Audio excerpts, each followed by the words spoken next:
जय हिंद बच्चों। तो आज का जो अपना टॉपिक है वो है हमारा motion in a plane. Physics से आपके पास ये जो चैप्टर है वो हम स्टार्ट कर रहे हैं। तो सबसे पहले अगर हम मोशन इन अ प्लेन की बात करते हैं, ध्यान से समझिएगा, बिल्कुल जीरो से उठाऊंगा मैं इस चैप्टर को और नो डाउट बिल्कुल एंड तक लेकर जाऊंगा। तो मोशन इन अगर हम प्लेन की बात करते हैं तो यहाँ पे जनरली आप लोगों को बिल्कुल, अगर बेसिक से स्टार्ट करता हूँ तो एक तो आपको मोशन का मतलब पता ही होगा नो डाउट, और प्लेन का भी मतलब आप लोगों को पता होगा, बट फिर भी इन शॉर्ट जनरली मैं बताकर जल्दी से निकल जाता हूँ। तो मोशन का मतलब क्या होता है, अगर कोई बॉडी है ना, कोई बॉडी कोई ऑब्जेक्ट कुछ भी, if it is moving with time, remember don't forget to say with time, ठीक है। whenever an object or a body moves with respect to time, then we say that that particular object or the body is in motion. Got it? चलिए, second thing है आपके पास, आपको समझ में आ गया होगा ये चीज। नेक्स्ट है आपके पास प्लेन। प्लेन की जब हम बात करते हैं जनरली हम टू डायमेंशनल की बात करते हैं। प्लेन का मतलब क्या होता है? Two dimensional. टू डायमेंशनल का क्या मतलब है भाई? अगर आपने एक शीट ऑफ पेपर लिया इस टाइप से, ठीक है, तो ये क्या आपके पास एक प्लेन है। अगर मैं इस स्मार्ट बोर्ड के स्क्रीन की बात करता हूँ तो ये क्या आपके पास एक प्लेन है कि जिसमें आपके पास एक एक्स एक्सिस होगा और एक वाई एक्सिस होगा, एक हॉरिजॉन्टल लाइन होगी और एक वर्टिकल लाइन होगी।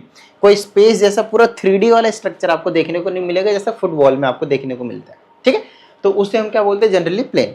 क्लियर है? तो ये चैप्टर का नाम है। अब बात आती है कि इस चैप्टर में जो भी चीजें हम डिस्कस करेंगे वो सिर्फ और सिर्फ प्लेन की बात करेंगे, है ना, 3D की बात नहीं करेंगे। तो सारी चीजें हम एक्स एक्सिस और वाई एक्सिस, सिर्फ दो ही एक्सिस में हम यहाँ पे जो है वो डिस्कशन करने वाले हैं। तो अगर हम इस चैप्टर की मतलब जो स्टार्ट है, जो स्टार्टिंग करने वाले हैं, उसमें अगर हम सबसे पहले अगर फर्स्ट टॉपिक की बात करते हैं तो वो है आपके पास वेक्टर। सबसे पहले आप लोगों को वेक्टर का नॉलेज होना बहुत ही ज़्यादा ज़रूरी है। अगर आप लोगों को वेक्टर चैप्टर नहीं आता है तो आप समझ लीजिए इस चैप्टर को आप बेहतरीन तरीके से नहीं कर पाएंगे। दूसरी चीज़, ये जो वेक्टर टॉपिक है वो सिर्फ और सिर्फ इसी चैप्टर के मतलब हिसाब से इम्पोर्टेंट नहीं है ना। This topic is also important with respect to so many chapters of physics as well as in chemistry also, है ना, ज़्यादा नहीं बट थोड़ा बहुत, ठीक है। तो वेक्टर एक बहुत ज़्यादा इंपॉर्टेंट टॉपिक है, बिल्कुल। अगर मैं मतलब फिजिक्स के रेफरेंस से बोलूँ तो हद से ज़्यादा इंपॉर्टेंट है। और नो डाउट ग्रेड 12th में आप लोग आपके पास एक वेक्टर के नाम से पर्टिकुलर आपको एक चैप्टर जो है वो देखने को मिलेगा मैथमेटिक्स में, तो वो हम बाद की बात है। फिलहाल हम बात करेंगे वेक्टर की। देखिए, स्केलर क्वांटिटी और वेक्टर क्वांटिटी आप लोगों को नो डाउट पता ही होगा। तो फिजिक्स के हमारे पास कुछ ऐसे फिजिकल क्वांटिटीज आते हैं जैसे mass, length, time, speed, displacement, acceleration, force, impulse, torque, work, power, energy, pressure, luminous intensity, दुनिया भर की चीज़ें जो हमारे पास देखने को मिलती है। तो ये जितने भी चीज़ें होती है कुछ स्केलर में हम कैटेगराइज करते हैं, कुछ वेक्टर में कैटेगराइज करते हैं। तो कैटेगराइज करने के भी कुछ रूल्स होंगे भाई, डायरेक्टली तो ऐसे नहीं हम कर देंगे कैटेगराइज, है। तो स्केलर की जो बेसिकली आप डेफिनेशन बोल सकते हैं वो ये होती है कि जनरली हम इसमें सिर्फ और सिर्फ मैग्नीट्यूड को जो है वो प्रेफरेंस देते हैं, मैग्नीट्यूड को, कि जिसके पास मैग्नीट्यूड है उसको हम स्केलर बोल देंगे, और जिसके पास मैग्नीट्यूड के साथ साथ, ध्यान से समझिएगा, मैग्नीट्यूड के साथ साथ डायरेक्शंस भी देखने को मिलता है उसे हम वेक्टर क्वांटिटी बोल देते हैं भाई, ठीक है। अब बात आती है सर ये हमको समझ में कैसे आएगा कि मैग्नीट्यूड कौन से स्केलर है कौन से वेक्टर है? तो देखते तो मैं क्या बता पाऊंगा? हाँ, आप लोग बता पाएंगे, लेकिन थोड़ी सी प्रैक्टिस के बाद। अब डायरेक्टली अगर फर्स्ट क्लास में आप सोचेंगे तो नहीं बता पाएंगे। आपने अगर ग्रेड 9th की मेरी जो वीडियोस हैं फर्स्ट चैप्टर के ऊपर ही, उसमें स्केलर वेक्टर को हमने बहुत ही बेहतरीन तरीके से, मोशन वाले chapter, motion in straight line आपके पास एक चैप्टर था 9th क्लास में भी, तो वो भी हमने आपको करवाया हुआ है। तो वो वाली अगर आपने देखा होगा, या फिर अगर आप CBSE के हैं तो सिर्फ मोशन के नाम से 9th क्लास में चैप्टर था, वहाँ पे भी करवाया हुआ है। तो अगर अब ये छोटी छोटी चीज़ें पहले से मालूम है तो ठीक है, नहीं मालूम है तो कोई बात नहीं, मैं यहाँ पे एक्सप्लेन करूँगा, कोई दिक्कत वाली बात नहीं, ठीक है। आइए समझाता हूँ, ध्यान से समझिएगा। जब आप डिस्टेंस और डिस्प्लेसमेंट के बीच के डिफरेंस के बारे में पढ़ रहे थे मोशन इन स्ट्रेट लाइन में, तो जो डिस्टेंस था वो तो एक टोटल पाथ लेंथ था, टोटल पाथ की लेंथ थी, ठीक है। लेकिन अगर हम डिस्प्लेसमेंट की बात, डिस्टेंस की बात कर रहा था मैं, सॉरी शायद डिस्प्लेसमेंट बोल दिया। तो डिस्टेंस की जब हम बात कर रहे थे तो टोटल पाथ लेंथ की थी, लेकिन जब हमने डिस्प्लेसमेंट की बात करी तो वो शॉर्टेस्ट पाथ था। जब शॉर्टेस्ट पाथ होता है तो डायरेक्शन फिक्स हो जाता है कि एक ही डायरेक्शन में जाएगा, शॉर्टेस्ट पाथ। जैसे कि मेरे को पॉइंट A से पॉइंट B में जाने का है तो I will choose this path, This is the only shortest path that I can choose, right? So this will be your displacement. This will be your displacement. But on the other hand, we have distance also. So we can choose distance like this, here, from here, and then finally we can reach to the point B. So this path is called distance, or any other path can also be distance like this, and then from here to here, right? तो इस तरह की जो चीजें हम देखते हैं उसमें से जो लॉन्ग वाला पाथ जनरली चूज करते हैं वो आपका डिस्टेंस होता है, और जो शॉर्टेस्ट होता है वो फिक्स होता है, इसलिए हम इसमें बोलते हैं कि डायरेक्शन फिक्स है। ठीक है, इस तरह से हम बिल्कुल यहाँ से एक तरीके से आप बोल सकते हैं स्केलर और वेक्टर की जो ओरिजिन बोल सकते हैं वो हम यहाँ पे समझने के लिए बहुत ही आसान तरीका जो है वो रहता है। अब ऐसा भी नहीं है कि भाई हमेशा जो डिस्टेंस है वो लॉन्गेस्ट पाथ को ही फॉलो करेगा, शॉर्टेस्ट पाथ को फॉलो नहीं कर सकता। अगर आपको पॉइंट ए है, यहाँ पे आपको पॉइंट बी में जाना है, and if there is only one way, or you choose the shortest one only, yes, you chose the shortest one only, then this will be your distance, remember it, this will be your distance as well as this will be your displacement. So in this case distance and displacement both are equal, displacement both are equal to each other, got it? तो ये आपके पास distance और displacement दोनों के दोनों equal हो जाते हैं कब, जब हम एक स्ट्रेट लाइन की बात करते हैं, गॉट इट? ठीक है, और जनरली मतलब इसे जो पहला वाला चैप्टर था मोशन इन स्ट्रेट लाइन, उसमें हम स्ट्रेट लाइन की ही बात करते थे। तो जो डिस्टेंस होता था वो स्केलर क्वांटिटी होती थी, और जो डिस्प्लेसमेंट होता था वो आपके पास वेक्टर क्वांटिटी होता था। अब बात करेंगे यहाँ पे हम, तो स्केलर का क्या मतलब है सर, ये मैग्नीट्यूड का क्या मतलब है सर, हम तो मैग्नीट्यूड का ही मतलब नहीं पता। आओ समझाता हूँ। एज्यूम करता हूं कि मैं आप लोगों का जो मास है, बेसिकली मास की बात कर रहा हूं, वो 54 kg है। कितना है जो जिसे आप वेट कहते हो, तो वो कितना आपके पास 54 kg है। तो आपको पता है ये जो 54 है ना, ये जो 54 है वो आपके मास के मैग्नीट्यूड को रिप्रेजेंट कर रहा है। क्या? आपके मास के मैग्नीट्यूड को रिप्रेजेंट कर रहा है। And what is this? This is your unit. तो क्या आपको यहाँ पे कहीं से किसी भी तरीके से डायरेक्शन का अंदाजा लगा कि आपका मास किस डायरेक्शन में फैला हुआ है? नहीं पता चला ना। It means it is a scalar quantity, got it? Similarly आपकी हाइट ले लेते हैं भाई, कि आपकी हाइट लेट से 5.5 इंच है एग्जाम्पल के तौर पे, ठीक है, 5.5 इंच है। सो 5.5 is your magnitude of your height basically, and inch is your basically unit of that particular physical quantity, right? Similarly अगर आप टेम्परेचर की बात करते हैं, लेट से अभी आज का जो टेम्परेचर है अप्रॉक्सीमेटली 32 डिग्री सेल्सियस है। सो 32 is representing the magnitude, while degree Celsius is representing the unit of that particular physical quantity, got it? Next अगर हम वेक्टर क्वांटिटी की बात करते हैं, अब इसमें बहुत सारे एग्जांपल हो सकते हैं, है ना? तो कुछ एग्जांपल मैं लिख देता हूँ, अपने थोड़े से माइंड में जो है वो रखने की कोशिश कीजिएगा। ये स्केलर क्वांटिटी के एग्जांपल्स हैं, ठीक है? स्केलर क्वांटिटी की बात करोगे, सबसे पहले आप मास लेंथ टाइम, जो आपको मैंने फर्स्ट चैप्टर में बताया था, मास लेंथ टाइम। अब ये जो लेंथ होता है ना, यहाँ पे बच्चे परेशान होते हैं, सर लेंथ में क्या हमेशा लेंथ बोलेंगे तभी? नहीं, लेंथ का मतलब लेंथ ब्रेड्थ हाइट सब होती है, ठीक है ना? लेंथ ब्रेड्थ हाइट सब होती है। रेडियस हो गया, डायमीटर हो गया, जिसकी यूनिट आप सिंपल यूनिट में लिख रहे हो, सिंपल सेंटीमीटर, मीटर में, किलोमीटर में कुछ में लिख रहे हो, स्क्वायर वगैरह नहीं आना चाहिए, तो सारी चीजें इसमें आ जाती हैं। मास हो गया, लेंथ हो गया, टाइम हो गया, करंट हो गया, इसको स्केलर में ही जनरली रखते हैं। कई बार एक्ट करते हैं ये वेक्टर की तरीके से। एरिया भी हो गया, मास लेंथ टाइम ये हो गया, आपके पास वर्क हो गया, आपके पास पावर हो गई, आपके पास एनर्जी हो गई। ध्यान से समझिएगा, ये जितनी भी चीजें मैं यहाँ पे अभी आपके सामने लिखा हूँ, ये सारे के सारे आपके पास क्या स्केलर क्वांटिटी के एग्जांपल्स है, ठीक है? वहीं पे डेंसिटी भी आप लिख सकते हैं। डेंसिटी देखिए, अभी मैं लिखने जाऊंगा तो पूरा बोर्ड भर जाएगा, तो अभी आप दिमाग में मतलब इतना सा बिठा लीजिए, आगे चल के धीरे धीरे आप समझ में आ जाएगा। और ऐसे बिठाइए कि यार इनका कोई डायरेक्शन है ही नहीं। अभी मैं वेक्टर का लिखूंगा तो अपने दिमाग में बिठाऊंगा, अरे इसका भी डायरेक्शन होता है क्या? अब समझाता हूँ कैसे। इसमें तो कोई डाउट नहीं होनी चाहिए कि डिस्प्लेसमेंट की डायरेक्शन होती है। अभी अभी हमने आपको समझाया कि ये शॉर्टेस्ट पाथ को फॉलो करते हैं। शॉर्टेस्ट पाथ का मतलब ये होता है कि सीधा जाएगा और इसके पास खुद का कुछ ना कुछ डायरेक्शन जो वो देखने को मिलेगा। देखिए, अगर डिस्प्लेसमेंट का डायरेक्शन है तो जनरली आपके पास क्या होता है, ध्यान समझिएगा, जो वेलोसिटी होता है, इसमें आप स्पीड को जरूर इंक्लूड कीजिएगा, इसमें आप स्पीड को जरूर इंक्लूड कीजिएगा, ठीक है ना? स्केलर क्वांटिटी बहुत ज़्यादा इंपॉर्टेंट है। देखिए क्यों? क्योंकि स्पीड का जो फॉर्मूला होता है ना, वो डिस्टेंस अपॉन में टाइम होता है। क्या होता है? डिस्टेंस अपॉन में टाइम। डिस्टेंस भी स्केलर, टाइम भी स्केलर, तो स्केलर आपके पास स्केलर ही देते हैं। दूसरी चीज, अगर मैं वेलोसिटी की बात करता हूँ तो वेलोसिटी का फॉर्मूला होता है डिस्प्लेसमेंट अपॉन में टाइम। डिस्प्लेसमेंट अपॉन में टाइम, ठीक है। अगर दो में से एक भी वेक्टर हो गया तो फाइनल जो रिजल्ट निकलता है वो वेक्टर का ही निकलता है। तो अगर डिस्प्लेसमेंट में टाइम तो इसमें एक भी वेक्टर निकल गया तो ये जो है आपके पास वेक्टर क्वांटिटी का एग्जांपल मिलेगा। एक्सेलरेशन का फॉर्मूला आपने वेलोसिटी अपॉन टाइम सुना है, वेलोसिटी यहाँ पे वेक्टर है आपको बता दिया, तो एक्सेलरेशन है वो भी आपके पास वेक्टर जो है वो देखने को मिलेगा। ठीक है, फोर्स ले लीजिए मास इनटू एक्सेलरेशन, तो मास तो स्केलर है बट जो एक्सेलरेशन है वो आपके पास वेक्टर है। ठीक है, तो ये जो आपके पास एक वेक्टर हो गया तो आपके पास जो फोर्स है वो आपके पास वेक्टर देखने को मिलेगा।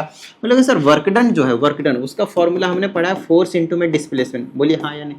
तो जो फोर्स है, ध्यान से, डिस्टेंस नहीं होता, एक्चुअल में डिस्प्लेसमेंट होता है, लेकिन जब हम स्ट्रेट पाथ की बात करते हैं तो डिस्टेंस और डिस्प्लेसमेंट दोनों सेम होते हैं, इसीलिए हम इसको जनरली डिस्टेंस भी बोल देते हैं।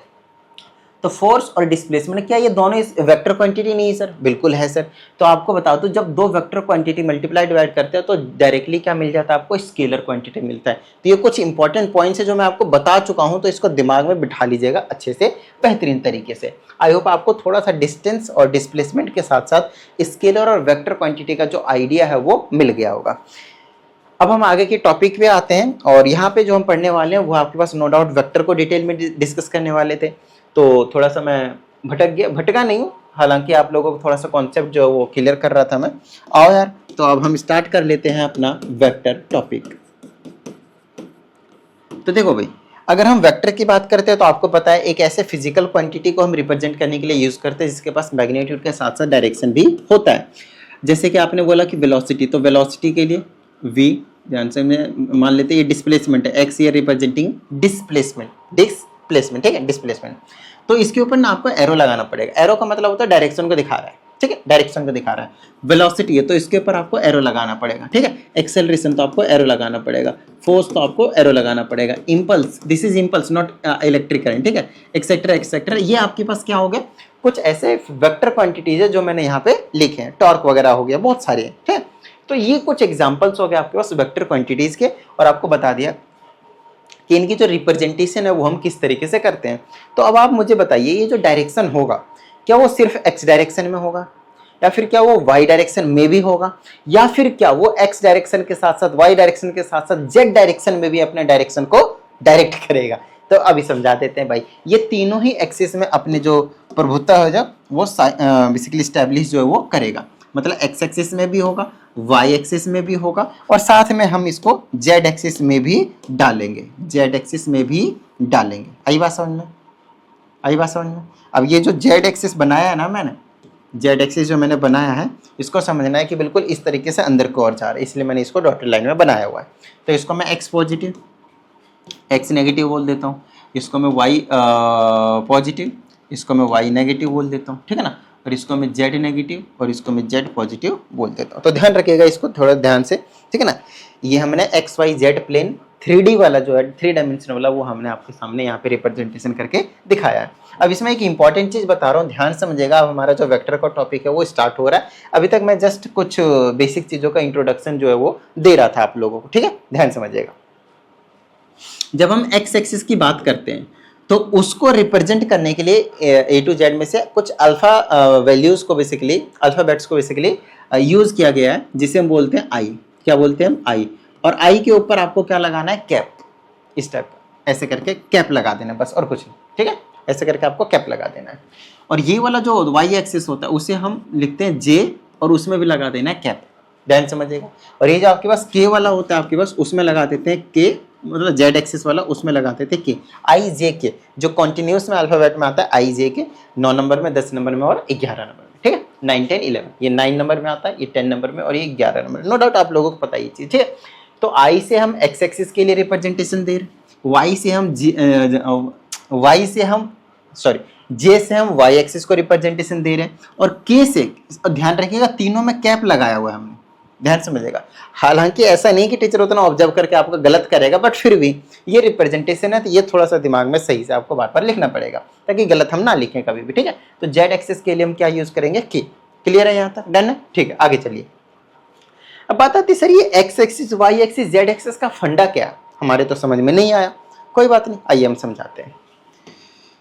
हम सबसे पहले क्या करते हैं, एक एक्स एक्सिस और वाई एक्सिस बनाते हैं, क्योंकि जेड एक्सिस डायरेक्टली बनाऊंगा ना तो आप लोगों को कंफ्यूजन होगी, डायरेक्टली बनाऊंगा ना तो आप लोगों को कंफ्यूजन होगी, ठीक है। तो यहाँ पे हम ले लेते हैं ओरिजिन, नो डाउट आप लोगों को पता है दिस इज ओरिजिन। हम क्या करते हैं, एक वेक्टर लेते हैं। वेक्टर का क्या मतलब है भाई, वेक्टर का मतलब है एक ऐसा फिजिकल क्वांटिटी लेते हैं, मान लेते हैं फोर्स है, वो क्या है, वो आपके पास फोर्स है।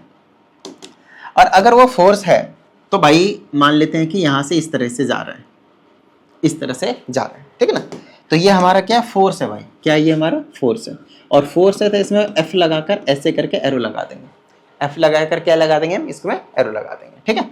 आगे चलिए, इसको हम इस तरह से लेकर जाएंगे यहाँ पे, और इसको हम इस तरह से लेकर जाएंगे यहाँ तक। यहाँ पे पता चला ये एक्स एक्सिस को रिप्रेजेंट कर रहा है वैल्यू, और ये वाई एक्सिस को रिप्रेजेंट कर रहा है वैल्यू, क्योंकि ये जो फोर्स है वो एक्स डायरेक्शन के साथ साथ वाई डायरेक्शन में भी लग रहा है, क्योंकि ये एक्स एक्सिस के साथ यहाँ पे कुछ एंगल थीटा भी बना रहा है।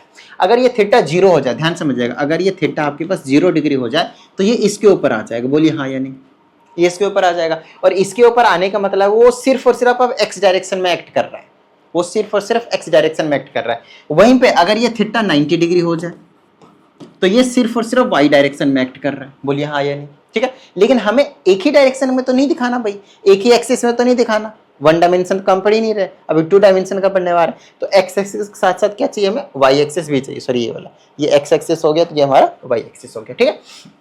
तो हम वो वाला जो फोर्स की बात कर रहे हैं वो बीचों बीच में से निकाल दिया भाई, मतलब कुछ मैग्नीट्यूड जो है वो एक्स एक्सिस का भी है और कुछ मैग्नीट्यूड जो है वो वाई एक्सिस का भी है। क्लियर है यहाँ तक।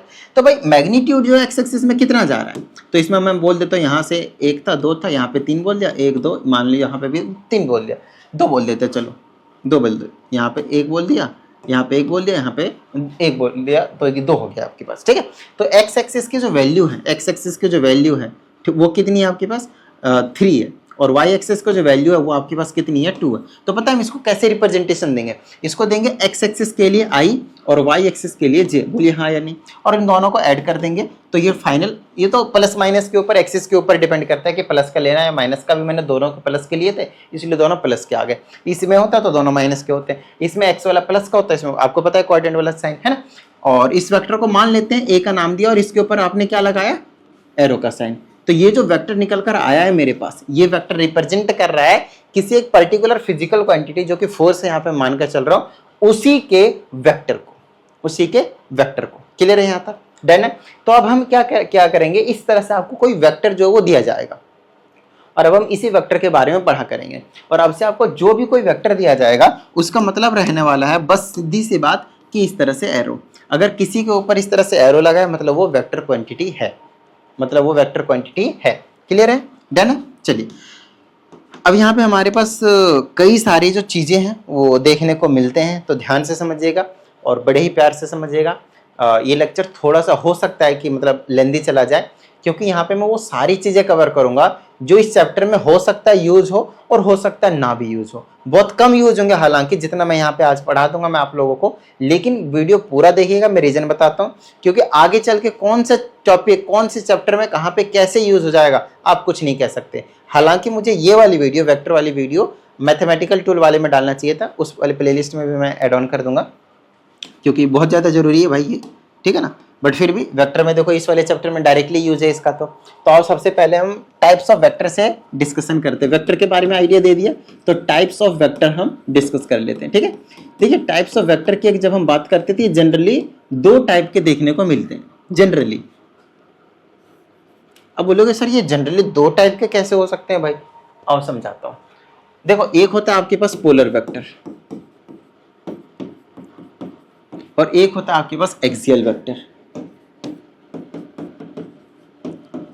अब बोलोगे सर ये क्या बात हुई, पोलर वेक्टर एक्सियल वेक्टर, ये कहाँ से नाम नहीं नाम आ गए। देखो भाई समझने की कोशिश करना, बहुत छोटी सी चीज़ है, ठीक है।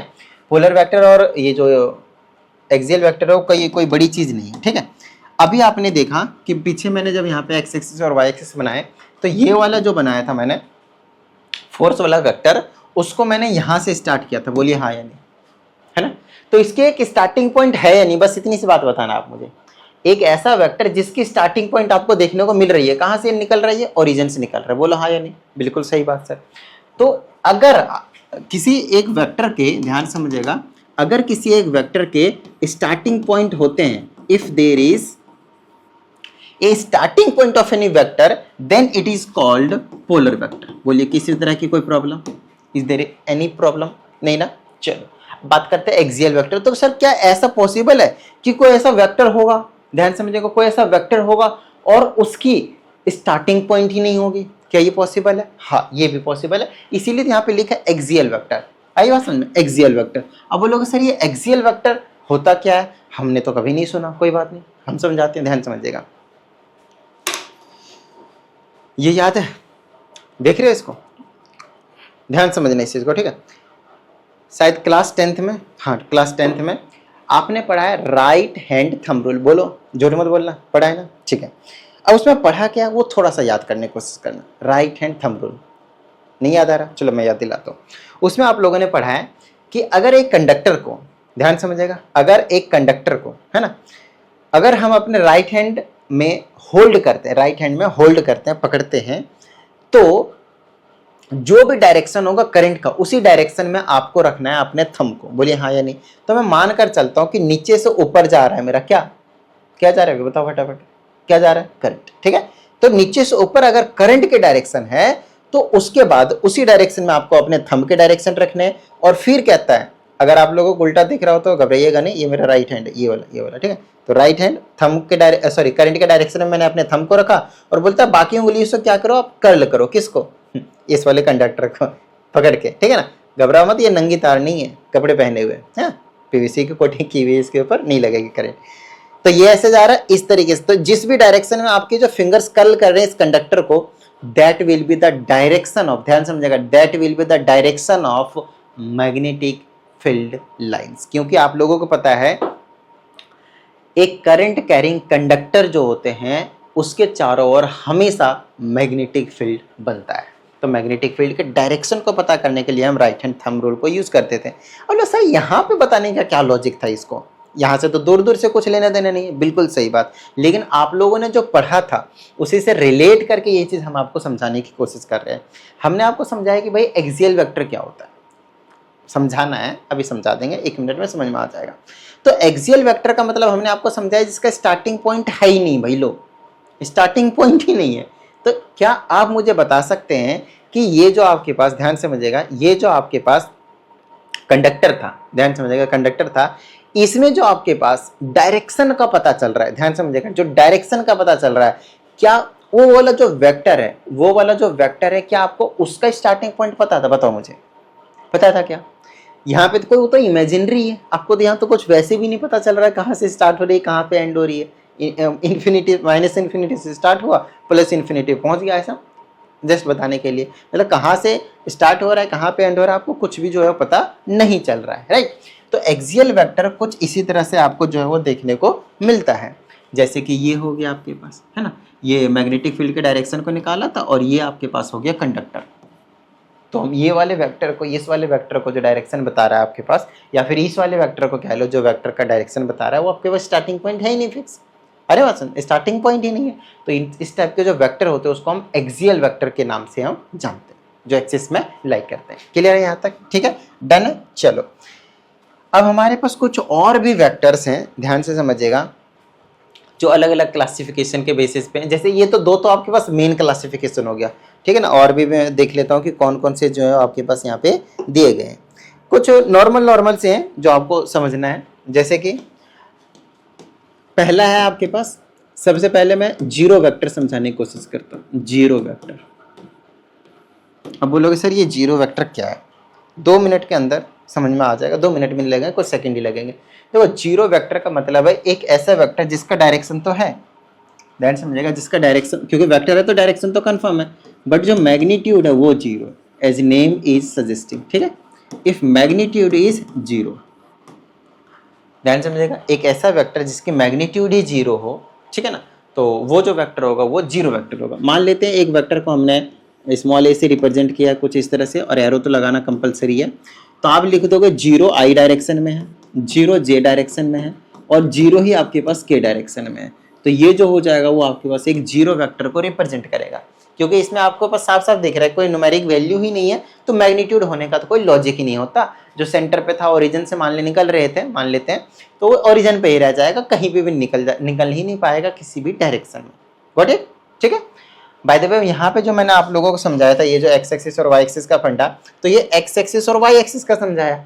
अगर यहाँ पे जेड एक्सिस भी होता तो प्लस में समथिंग न्यूमेरिक वैल्यू ले लेते हैं, लेट्स से 4, तो 4 के कैप यहाँ पे हो जाता। ध्यान से समझिएगा, अगर यहाँ पे जेड एक्सिस भी होता तो यहाँ पे प्लस का 4k मान लेते, मैग्नीट्यूड जेड डायरेक्शन में 4 होता तो यहाँ पे प्लस का 4k भी आपको देखने को मिल जाता। इस वाले जगह पे प्लस का 4k भी देखने को मिल जाता है। समझ में आई बात? डन है।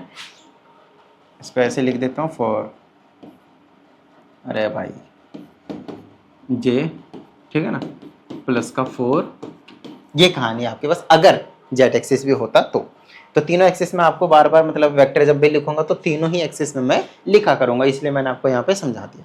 आई होप आप सभी को इसमें समझ, ये वाली जो चीज़ है समझ में आ गया होगा, जीरो वेक्टर। ठीक है।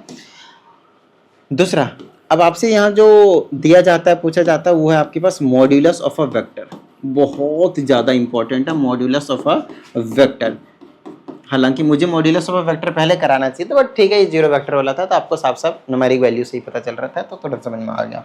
अब बात आती है कि मॉड्यूलस ऑफ अ वेक्टर क्या होता है सर, कैसे निकालते हैं? एक्चुअल में ये निकालना है। मॉड्यूलस ऑफ अ वेक्टर क्या होता है कि एक्चुअल वैल्यू कितनी है तीनों डायरेक्शन का, एक तरीके से आप एवरेज कह सकते हैं। ठीक है। एक एग्जांपल लेते हैं कि आपके पास एक वेक्टर ए है, ध्यान से समझिएगा, एक वेक्टर ए है जिसकी कुछ न्यूमेरिक वैल्यू ले लेता हूँ, आई 1, आई यहाँ पे कुछ नहीं है कोफिशिएंट में तो 1 है पता आपको, यहाँ पे 2j ले लेते हैं और प्लस का लेट से मैंने यहाँ पे 4k ले लिया। कुछ भी आप ले सकते हैं, आप माइनस प्लस कुछ भी साइन जो है वो भी ले सकते हैं, उससे कुछ भी फर्क नहीं पड़ेगा। तो हमने एक वेक्टर का जो है वो एग्जांपल लिया हुआ है यहाँ पे। अब बात आती है कि हम मॉड्यूलस कैसे निकालते हैं, मेरी बात ध्यान से सुनिएगा यहाँ पे। ठीक है। मॉड्यूलस की जो रिप्रेजेंटेशन होती है वो ऐसा कुछ होती है, ए और इसके ऊपर एरो, मतलब यही जो उतार दिया मैंने, तो मॉड्यूलस का मतलब दोनों तरफ डंडा लगा दो और कुछ नहीं। बोला समझ में आया? कोई दिक्कत? और अगर आप चाहते हैं कि भाई डंडा नहीं लगाना चाहते हैं तो आप क्या करेंगे, ये जो एरो है उसको हटा देंगे, क्योंकि एरो हटाते ही वो सिर्फ और सिर्फ स्केलर बन गया, वो सिर्फ मैग्नीट्यूड को रिप्रेजेंट करेगा। अब वो डायरेक्शन को तो बिल्कुल ही रिप्रेजेंट नहीं करेगा भाई, बोलो हाँ या नहीं? अब तो डायरेक्शन उसमें है ही नहीं आपके पास, तो या तो आप ऐसे रिप्रेजेंट करो या फिर आप सिंपल एरो जो है वो भी हटा दो, तो वो सिर्फ और सिर्फ मैग्नीट्यूड को रिप्रेजेंट करेगा। बोलो सर मैग्नीट्यूड का क्या फॉर्मूला होता है, कैसे निकालते हैं? आओ लिख लो, इसको समझ लो अच्छे से, है ना। नोट साथ साथ में बना लेना, बाद में पछताओगे, दोबारा वीडियो देखनी पड़ेगी, फिर दिक्कत हो जाएगी, टाइम आपका जाएगा। ठीक है, ध्यान समझिएगा। यहाँ पे कुछ नहीं है तो क्या 1 है, कॉफिशिएंट में 1 है। आपको कुछ नहीं करना, आई जे और के कॉफिशिएंट का स्क्वायर करके सम करना। नहीं आया समझ में? देखो इधर आई का कॉफिशिएंट 1 है तो यहाँ पे 1 का स्क्वायर कर दो, बीच में लगाना है प्लस। फिर जे का कॉफिशिएंट 2 है तो यहाँ पे 2 लगाकर स्क्वायर कर देना है, फिर बीच में लगाना है प्लस। फिर के का कॉफिशिएंट -4 है, रिमेंबर -4 है, तो इसका स्क्वायर कर देंगे। बोलो कोई दिक्कत? समझ में आया ना? ठीक है, चलो याद रहेगा, लिख लेना इसको। अगर डायरेक्टली न्यूमेरिक वैल्यू यहाँ पे करने से नहीं समझ में आ रहा तो लिख लेना कि आई जे और के कॉफिशिएंट का स्क्वायर का सम करते स्क्वायर रूट के अंदर। ठीक है, चलो तो ये हो गया अंडर रूट में 1 का स्क्वायर 1 प्लस 2 का स्क्वायर 4, और ये प्लस रहेगा, -4 का स्क्वायर 16 आ जाएगा। हालांकि अगर आप 4 भी लेते हैं तो भी आंसर में कोई बदलाव नहीं आता, बट जो स्टेप्स होते हैं, जो चीज़ें होती है, वो तो आपको समझना पड़ेगा भाई कि साइन के साथ हमें लेना होता है कॉफिशिएंट। ठीक है, नोट डालकर ये चीज़ें लिख लिया करो। कितना हो जाएगा? 16 4 20 और 1 21, तो 21 हो गया आपके पास स्क्वायर रूट के अंडर, है ना। और ये आपको पता है कि भाई नहीं टूटेगा तो ऐसे ही हम छोड़ देंगे।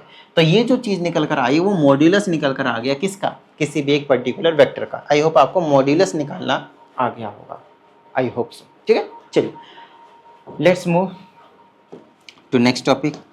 तो दूसरा हो गया, अब तीसरे की बात कर लेते हैं। जो तीसरा है आपके पास उसका नाम है यूनिट वेक्टर। अब ये जो यूनिट वेक्टर मैं आप लोगों को करवाने जा रहा हूँ, हालांकि आगे और भी छोटे छोटे वेक्टर है, वो बहुत सारी चीज़ें अभी करवाने के लिए, इसी वीडियो में पूरा का पूरा वेक्टर वाला जो पोर्शन है वो कंप्लीट करवा दूंगा, उसकी टेंशन मत लीजिए, बट आप लोगों को ध्यान से स्टार्टिंग से समझते जाना। ठीक है, चलो भाई नेक्स्ट आपके पास यूनिट वेक्टर। यूनिट वेक्टर, अब ये जो यूनिट वेक्टर है, एज नेम इज सजेस्टिंग, जैसे कि जीरो वेक्टर था बिल्कुल सेम वैसा ही है। तो इसका बेसिकली जो डेफिनेशन होगी वो क्या होगी? डेफिनेशन कुछ नहीं है इसके, ये चीज़ें समझने की होती हैं। डेफिनेशन तो आप इतनी इंग्लिश आप लोगों को आती है कि बनाकर लिख लेंगे। तो हम एक ऐसे वेक्टर की बात कर रहे हैं जिसकी मैग्नीट्यूड जो होती है वो 1 होती है। कितनी होती है मैग्नीट्यूड? ओनली 1। क्या आप मुझे कोई ऐसा एग्जाम्पल दे सकते हैं जिस वेक्टर का मैग्नीट्यूड 1 होता है? ध्यान से समझिएगा। तो बहुत सारे बच्चे बोलेंगे सर ऐसा करो, आप आई ले लो, फिर जे ले लो और फिर के ले लो, आपका मैग्नीट्यूड 1 आ जाएगा। नहीं आएगा, नहीं आएगा। क्यों नहीं आएगा? देखो तो मैग्नीट्यूड को मैं ऐसे रिप्रेजेंट कर ही सकता हूँ, अंडर रूट में कॉफिशिएंट 1 का स्क्वायर 1, 1 का स्क्वायर 1, 1 का स्क्वायर 1, लो रूट 3 आ गया। 1 आया क्या? नहीं आया। अब यहाँ पे प्लस माइनस भी लोगे तो क्या कुछ फर्क पड़ेगा, क्योंकि अंदर तो स्क्वायर होकर प्लस ही बन जाएगा, तो प्लस माइनस लेने पे भी आपके पास जो 1 है वो नहीं आएगा। आई बात समझ में? क्लियर है? हाँ। कब आ सकता है? जब आप एक वेक्टर ले, मान लेते हैं आप वहाँ ए लिया था तो यहाँ बी ले लेते हैं, बी वेक्टर लिया और सिर्फ आई कैप लिया, तो बी का मैग्नीट्यूड जब आप निकालने के लिए जाएंगे तो अंडर रूट में 1 का स्क्वायर, आगे तो जे और के तो है ही नहीं ना, तो उसके कोफिशिएंट 0 0 होंगे, तो अंडर रूट 1 इज 1। तो फाइनली यहाँ पे इसका जो मैग्नीट्यूड है 1 हो जाएगा। अगला वेक्टर ले सकते हैं सिर्फ जे, उसका भी मैग्नीट्यूड 1 आ जाएगा। उससे अगला वेक्टर आ जाएगा के, उसका भी मैग्नीट्यूड 1 आ जाएगा। तो क्या सर हमें ऐसे ही लेना पड़ेगा, और कोई ऐसा एग्जाम्पल नहीं हो सकता जिसमें आई भी आए, जे भी आए और के भी आए? आपने तो मिनिमम वाला ले ही लिया, देखो फिर भी आपके पास 1 नहीं आया। लेकिन मैं तो कहता हूँ आपको जो मन वो ले लो, उसका मैग्नीट्यूड 1 आ जाएगा। अब बोलोगे सर ये क्या बात हुई, ये तो पॉसिबल ही नहीं है। आओ मैं पॉसिबल करवाता हूँ, ध्यान समझना इस चीज़ को, नोट डाउन कर लेना अगर करना हो तो, ध्यान समझेगा, ठीक है? ध्यान से मैं कहता हूँ एक वेक्टर लेते हैं, चलो जेड वेक्टर लिए, जेड के ऊपर हमने कुछ भी लिख सकते हैं, वो तो घर की बात है। तो हम क्या करते हैं, मैंने ले लिया 2i प्लस का 5j माइनस का 4k। बस इतनी सी बात बता देना मुझे कि क्या ये एक यूनिट वेक्टर है? यूनिट वेक्टर तभी होगा जब इसका मैग्नीट्यूड कितना निकल कर आएगा, आपके पास 1 निकल कर आएगा, ठीक है? चलो पहले निकाल कर देखते हैं इसका मैग्नीट्यूड, क्या 1 आता है? तो अंडर रूट में इसका कोफिशिएंट का स्क्वायर करेंगे तो 4 आएगा, प्लस में इसका कोफिशिएंट का स्क्वायर करेंगे तो 25 आएगा, और इसका कोफिशिएंट का स्क्वायर करेंगे तो 16 आएगा। एंड ध्यान समझिएगा, 16 और 25 कितना हो गया, 41 और 4 45, अंडर रूट 45 तीनों को हमने क्या कर रखा, ऐड कर दिया। तो अब आप मुझे बताओ इसका मैग्नीट्यूड कितना आया? क्या ध्यान समझिएगा, क्या ये जो मैग्नीट्यूड है, अगर आप चाहें तो इसको ऐसे लिख सकते हैं, 3 3 9 45, 3 रूट अंडर 5, नो डाउट। आपको पता है ये छोटी छोटी चीज़ें ब्रेक कैसे करते हैं। क्या ये 1 आया? नहीं आया। तो क्या ये यूनिट वेक्टर कहलाएगा? तो ये जो जेड था, हमने आपको जो एग्जांपल बोला, क्या वो एक यूनिट वेक्टर कहलाएगा? तो आप बोलोगे नहीं सर बिल्कुल ही नहीं, पॉसिबल ही नहीं है। लेकिन मैं कहता हूँ कि मैं इसे बना सकता हूँ। मैं ये भी नहीं कह रहा कि ये है यूनिट वेक्टर, बिल्कुल नहीं है, नो डाउट, सामने आपके सामने है, बट मैं इसको बना सकता हूँ। मुझे आप कोई सा वेक्टर दे दीजिए, मैं आपको यूनिट वेक्टर बनाकर दे दूंगा, तुरंत दे दूंगा मैं, ठीक है? अब बात है सर आपके पास ऐसी कौन सी जादू है जो आप यूनिट वेक्टर तुरंत बना कर दे देंगे? भाई आओ समझाता हूँ। मेरे पास यही तो खासियत होती है टीचर के पास ना, हमेशा कुछ ना कुछ जादू की छड़ी होती है ना?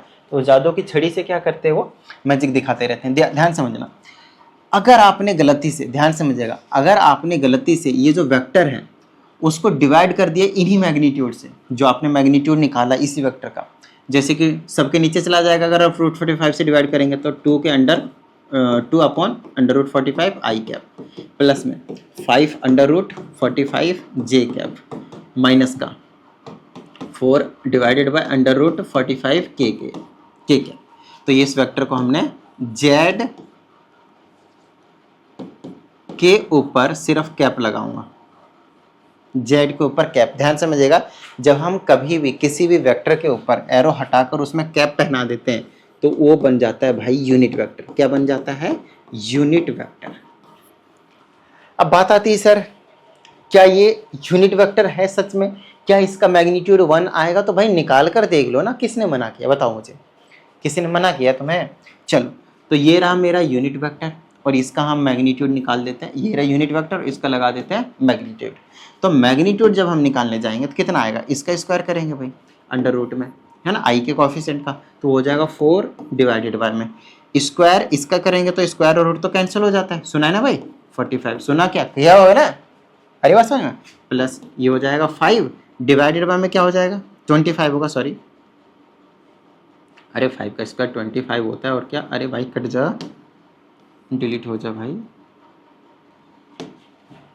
ऐसे कर लेते हैं भाई, यहाँ पे लिख लेंगे तो ये हो जाएगा 25 के नीचे 45 बनेगा और प्लस में 16 के नीचे 45 बनेगा। बोलो ऐसा बनेगा ही नहीं बनेगा? मैं इस वाले यूनिट वेक्टर जिसको मैंने बोला उसका मैग्नीट्यूड जो है वो निकाल रहा हूँ, है ना, उसका मैग्नीट्यूड जो है वो मैं निकाल रहा हूँ। क्यों, क्या किया मैंने, आई के कोफिशिएंट का स्क्वायर कर दिया, ये आ गया, जे के कोफिशिएंट का स्क्वायर किया, ये आ गया, के कोफिशिएंट का स्क्वायर किया, ये आ गया। अब इन सभी को अगर मैं ऐड करता हूँ तो न्यूमरेटर में 45 आएगा और डिनोमिनेटर में तो 45 था ही था। अब इन दोनों को क्या करूँगा, काटा पीटी, तो क्या बनेगा, रूट वन की वैल्यू क्या होती है 1। तो क्या इसका मैग्नीट्यूड 1 आया? बोलो किसी भी तरह की कोई प्रॉब्लम समझ में आया ना कि मैग्नीट्यूड 1 कैसे आया? तो इसका मतलब ये है कि अब आप भी कोई सा भी रैंडम एग्जांपल ले सकते हैं एक वेक्टर का, और वहां से आप तुरंत के तुरंत एक यूनिट वेक्टर का एग्जांपल जो है वो आप दे सकते हैं। बोलिए हाँ या नहीं, जिसमें आई, जे और के तीनों का जो कॉफिशिएंट होंगे वो जरूरी नहीं है कि 1 0 वगैरह हो, कुछ भी रैंडमली आप ले सकते हैं। आई बात समझ में? ठीक है। आइए अब एक और इम्पॉर्टेंट चीज, तो सर यहाँ पे हमने जो किया, ध्यान समझ में, क्या किया हमने, जब यूनिट वेक्टर निकाला जिसमें हमने कैप लगा देते हैं, तो उसका मतलब होता है आप कोई सा भी वेक्टर लीजिए और उसको आप डिवाइड कर दीजिए, उसी वेक्टर के मैग्नीट्यूड से आपको यूनिट वेक्टर मिल जाएगा। So this is formula to find unit vector. देखिए मैंने आपको पहले करके दिखाया, हमने आपको प्रूफ भी करवा दिया, फिर हमने उसी चीज को फॉर्मूला बता दिया। अब ये कोई नया फॉर्मूला नहीं है, जस्ट आपको मैग्नीट्यूड निकालना, उस वेक्टर को डिवाइड कर देना है भाई। उसके बाद आप मैग्नीट्यूड का निकाल कर देखिए, आपको 1 मिलेगा, आपको 1 मिलेगा, कोई दिक्कत नहीं आता। क्लियर है? डन है? चलिए, आई होप आप सभी को यूनिट वेक्टर, जीरो वेक्टर और साथ ही साथ जो बीच में कुछ समझाया था, और जीरो वेक्टर के, हाँ मॉड्यूलस समझाया था, ये तो क्लियर हो ही गया होगा। तो मॉड्यूलस हो गया, जीरो वेक्टर हो गया और यूनिट वेक्टर हो गया। अगर ये 3 चीजें क्लियर हो गई हैं आप लोगों को, अगर ये 3 चीजें क्लियर हो गई हैं, तो आओ चौथी चीज को हम डिस्कस कर लेते हैं, जिसे हम बोलते हैं नेगेटिव ऑफ अ वेक्टर। क्या बोलते हैं हम? Negative of a vector. अब नेगेटिव ऑफ अ वेक्टर का क्या मतलब होता है, बताओ मुझे, ध्यान से समझना। नेगेटिव ऑफ अ वेक्टर का क्या मतलब होता है भाई? तो नेगेटिव ऑफ अ वेक्टर का तो सिंपल मतलब है ना कि अगर ये एक वेक्टर है, थोड़ा सा बड़ा कर लेते हैं इसको, अच्छे से समझ में आए, बहुत बड़ा कर दिया हमने। ये एक वेक्टर है, ध्यान समझना, ध्यान से समझना। बेसिकली ये एक वेक्टर है जिसने हमने मान लेते हैं कि भाई बी बोल दिया, बी वेक्टर बोला मैंने। क्या बोला इसको? बी वेक्टर बोला है। तो मैं बोलूँगा मैग्नीट्यूड वगैरह सब कुछ सेम रखता हूँ मैं, सिर्फ और सिर्फ डायरेक्शन भेज देता हूँ। देखो डायरेक्शन का ही फर्क होता है, ध्यान समझिएगा। मैं यहाँ पे एक नंबर सिस्टम लिख रहा हूँ, नंबर सिस्टम लिख रहा हूँ। यहाँ पे 0, यहाँ से 1 यूनिट इधर जाता हूँ तो +1 आएगा, और यहाँ से 1 यूनिट इधर आता हूँ तो -1 आएगा। बोलिए हाँ या नहीं? तो यहाँ पे अगर आपने नोटिस किया तो पता चला कि भाई सिर्फ डायरेक्शन का खेल है, राइट? मैग्नीट्यूड वही है, 1 ही है। 1 यूनिट और जाओगे तो 2 बन जाएगा, इधर जाओगे तो भी 2 बनेगा, बट इधर माइनस का बनेगा, उधर प्लस का बनेगा। अरे बात समझ। तो नेगेटिव ऑफ अ वेक्टर का क्या मतलब है? सिर्फ डायरेक्शन चेंज होना, rest everything should be same. So negative of vector is nothing but magnitude, same magnitude but direction is different, but different direction, ऐसा लिख लेते हैं। डिफरेंट मतलब अपोजिट लिखना चाहूंगा मैं यहाँ पे, डिफरेंट नहीं बोलना, अपोजिट बोलना, but 180 degree but opposite direction, ये सबसे बेस्ट रहेगा इसके लिए। क्लियर है यहाँ तक? So same magnitude but opposite direction, opposite है ना। जैसे ये गया बी है, ये भी बी ही है, ये जो वेक्टर है वो भी बी है, बट नेगेटिव ऑफ अबव 1। तो B is equal to B but there is opposite direction. अब भाई मैंने यहाँ पे अगर बी यूज किया, if I have used the alphabet B, you can use any alphabet to represent any vector of this chapter or any other chapter basically where you will use vector. Got it? चलिए, तो ये तो कहानी होगी आपके पास negative of vector की। अब बात आती है कि नेगेटिव ऑफ वेक्टर कैसे पता चलेगा भाई? तो कोई बात नहीं, आप कोई सा वेक्टर ले लीजिए, A ले लीजिए, 2i 3j 4k ले लीजिए, इसको माइनस से मल्टीप्लाई कर दीजिए आप। जैसे आप इसको माइनस से मल्टीप्लाई करेंगे तो पहले जो डायरेक्शन था ठीक 180 डिग्री पे पलट जाएगा, और 180 डिग्री पलट गया मतलब एग्जैक्टली ऑपोजिट हो गया। बोलो हाँ या नहीं? अब ये जो वेक्टर है वो मान लेते हैं इस डायरेक्शन में जा रहा था, ऐसे करके आपने -1 से इसको मल्टीप्लाई कर दिया, तो पता क्या होगा? अब होगा जादू, और इस जादू के तहत ये पीछे के डायरेक्शन में, इस डायरेक्शन में सेम मैग्नीट्यूड से पीछे के डायरेक्शन में चला जाएगा। तो इसी को कहते हैं हम नेगेटिव ऑफ अ वेक्टर। ज़्यादा कहीं यूज़ नहीं है वैसे, सबसे ज़्यादा यूज़ किसका मालूम है? मॉड्यूलस ऑफ वेक्टर का। ध्यान समझिएगा, मैं साथ साथ में बताते जाता हूँ, बहुत ज़्यादा इंपॉर्टेंट है ये, बहुत ज़्यादा इंपॉर्टेंट है टॉपिक। दूसरी चीज़, ये जो आपको मैंने यूनिट वेक्टर समझाया, यूनिट वेक्टर ये वाला, ये बहुत ज़्यादा इंपॉर्टेंट है। ये उतना ज़्यादा इंपॉर्टेंट आपको देखने को नहीं मिलेगा, और छोटी छोटी चीज़ें फटाफट बता देता हूँ मैं, जो उतना ज़्यादा इंपॉर्टेंट जो है वो नहीं है, बट ठीक है, आपको आइडिया होना चाहिए सबके बारे में, बेसिक चीज़ें आपको पता होनी चाहिए। अब हम डिस्कस कर लेते हैं भाई इक्वल वेक्टर्स क्या होते हैं। देखो इक्वल वेक्टर्स का मतलब है नो डाउट, ध्यान समझिएगा, इसमें आपके पास मैग्नीट्यूड एंड डायरेक्शन सब कुछ ही सेम होना चाहिए, बोथ शुड बी सेम,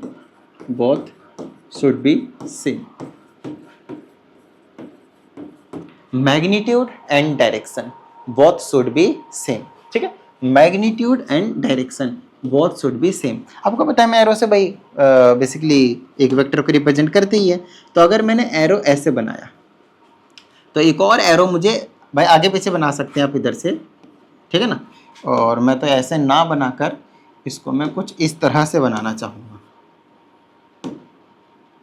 ये रहा एक ये वाला वेक्टर और एक ये वाला वेक्टर। अगर मैंने इसको ए वेक्टर बोला और इसको मैंने बी वेक्टर बोला, तो जो ए वेक्टर होगा और ये जो बी वेक्टर होगा वो एग्जैक्टली एक दूसरे के इक्वल होगा, डायरेक्शन के मामले में भी और मैग्नीट्यूड के मामले में भी, ठीक है।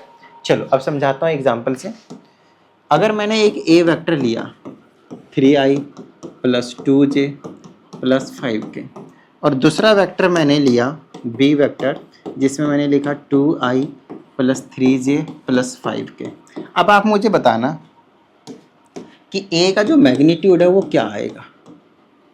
अब मैं कैलकुलेट नहीं करूँगा, डायरेक्टली लिख दूंगा मैं यहाँ पे, इसका स्क्वायर 9, इसका स्क्वायर 4, 9 4 13 और 25 38, तो √38 आएगा। चलो b का मैग्नीट्यूड निकालो, b का मैग्नीट्यूड निकालेंगे क्या आएगा, 2 का स्क्वायर 4, 3 का स्क्वायर 9 4 13 और 25 √38।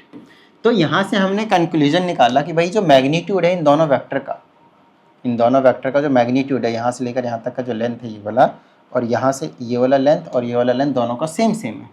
तो हमने देखा कि मैग्नीट्यूड तो यहाँ पे सेटिस्फाई कर रहा है, दोनों का सेम है। आपको ये चीज़ भी चेक करनी पड़ेगी कि क्या डायरेक्शन भी सेम है या फिर नहीं। अब सर डायरेक्शन कैसे चेंज करेंगे, चेक करेंगे कि सेम है या नहीं। ध्यान समझना, डायरेक्शन का मतलब होता है एक्स एक्सिस में किस डायरेक्शन जा रहा है, पॉजिटिव के साथ, वाई डायरेक्शन में पॉजिटिव के साथ, जेड डायरेक्शन में पॉजिटिव के साथ, बोलो हाँ या नहीं, ठीक है ना। और एक्स डायरेक्शन में आपके पास, अब देखो एग्जैक्टली इक्वल तब बोलेंगे ना जब एक्स का कोफिशिएंट एक्स के इक्वल आएगा, बोलिए हाँ या नहीं। वाई का कोफिशिएंट वाई के इक्वल आएगा, जेड का कोफिशिएंट जेड के इक्वल आएगा, बोलो हाँ या नहीं।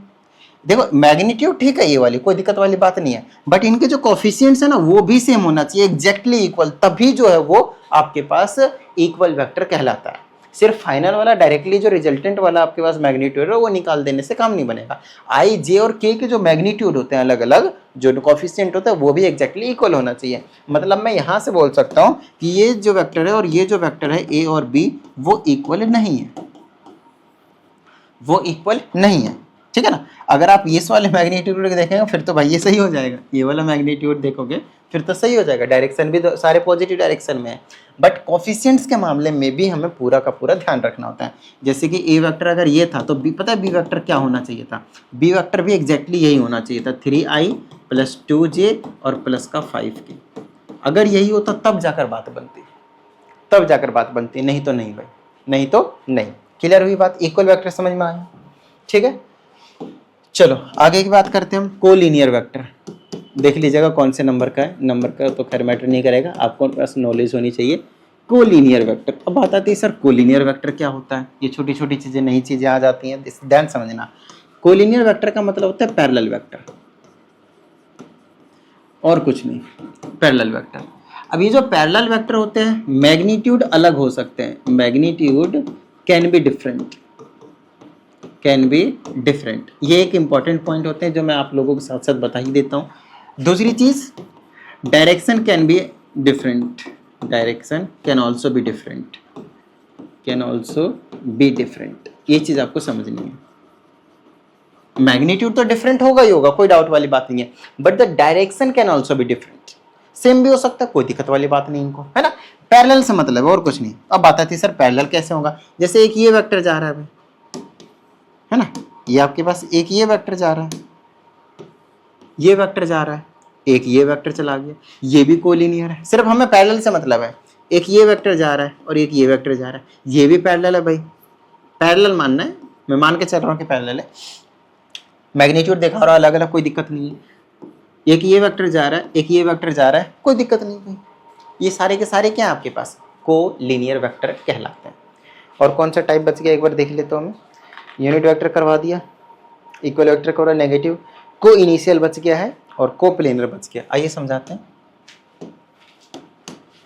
को इनिशियल वेक्टर, को इनिशियल वेक्टर,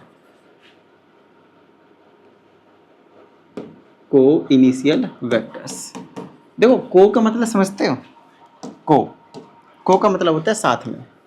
क्या होता है? को का मतलब होता है टुगेदर, साथ में। और यू कैन से को का मतलब आप लोग कॉमन समझ सकते हो। क्या समझ सकते हो? कॉमन, है ना। जैसे आपने पढ़ा होगा कि भाई आप लोगों ने कभी आसपास अपने घर के देखा होगा, पीजी के वो लगे होते हैं, पैम्पलेट्स जैसे लगे होते हैं, जिसमें लिखा रहता है को लिविंग। को लिविंग का क्या मतलब होता है? एक ऐसे पीजी की हम बात कर रहे हैं जहाँ पे बॉयज साथ साथ में गर्ल्स भी रहते हैं। एक ही कमरे की बात नहीं कर रहा, उनके रूम्स अलग होते हैं, ध्यान से, ठीक है। ओके, तो को का मतलब क्या होता है? साथ में। और इनिशियल का क्या मतलब हो गया? स्टार्टिंग में। तो साथ में और इनिशियल में मतलब से कुछ समझ में आ रहा है? मतलब कुछ ऐसे वेक्टर्स की हम बात करेंगे जिसका स्टार्टिंग वाला पॉइंट जो होगा वो सेम होगा, कॉमन होगा, और कुछ नहीं। एग्जाम्पल के तौर पे ये रहा एक वेक्टर, हमने ए बोल दिया, भाई यहीं से दूसरा वेक्टर निकाल दूंगा, ये लो बी वेक्टर। तो ये दोनों वेक्टर जो है वो क्या होंगे? को इनिशियल होंगे, कोई दिक्कत नहीं भाई।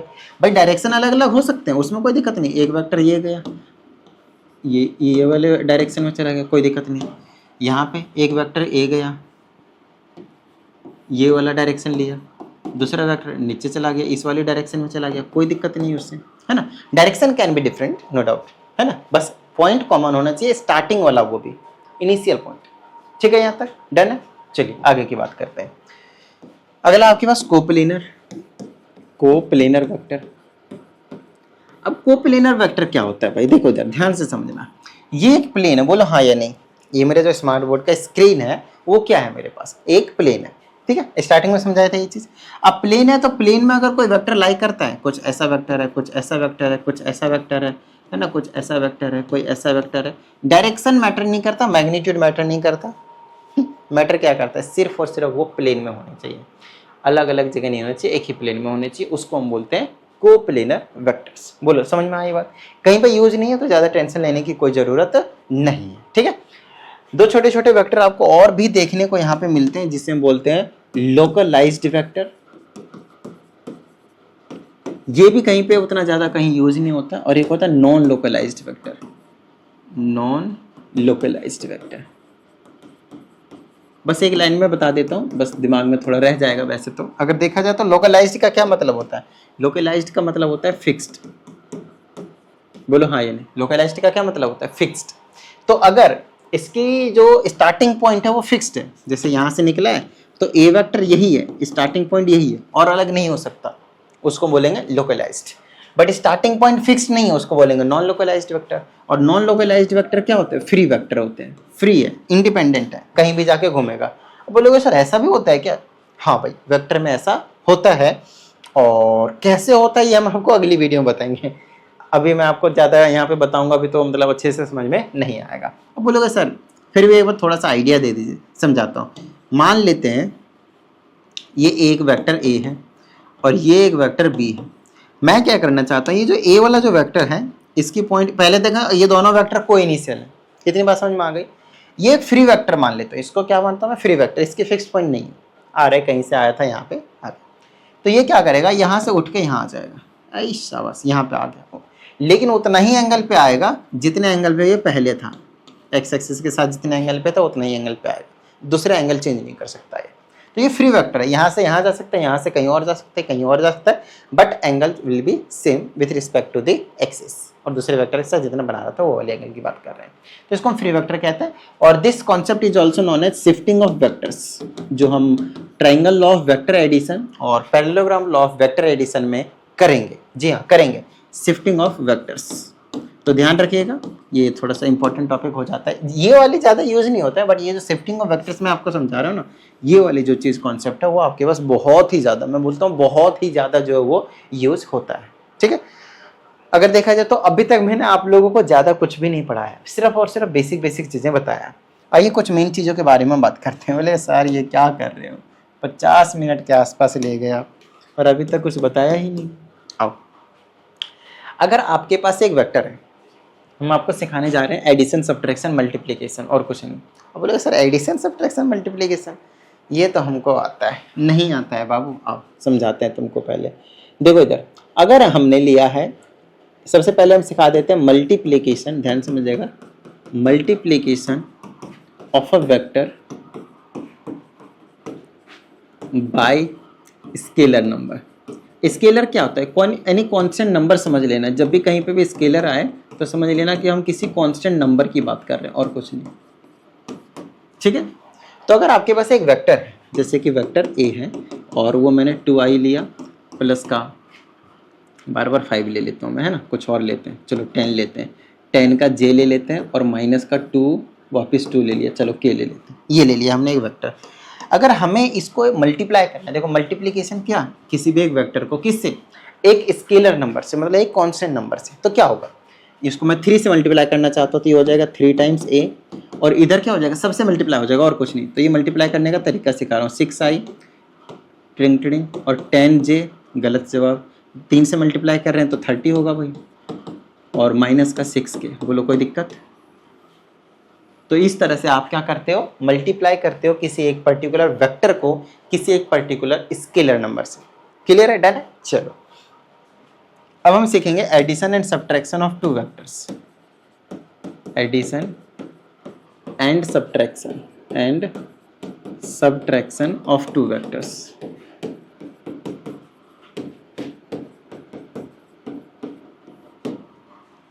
Addition and subtraction of 2 vectors. आओ समझाते हैं। देखो, अगर हमने एक वेक्टर ए लिया है, मैं वेक्टर्स को बना कर सारी ट्रायंगल लॉ ऑफ वेक्टर में, मतलब अगली वाली जो वीडियो होगी वो भी कहीं ना कहीं वेक्टर के ही कॉन्सेप्ट पे होगा, बट आप कह सकते हैं उसमें कुछ एक्स्ट्रा चीज़ें भी होंगे। ये चीज़ें आपको पता होंगे तो वो आसानी से आपको तुरंत समझ में आ जाएंगी और कुछ नहीं।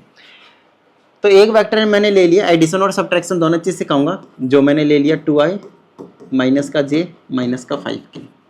दूसरा मैंने वेक्टर ले लिया 6i प्लस का 5k।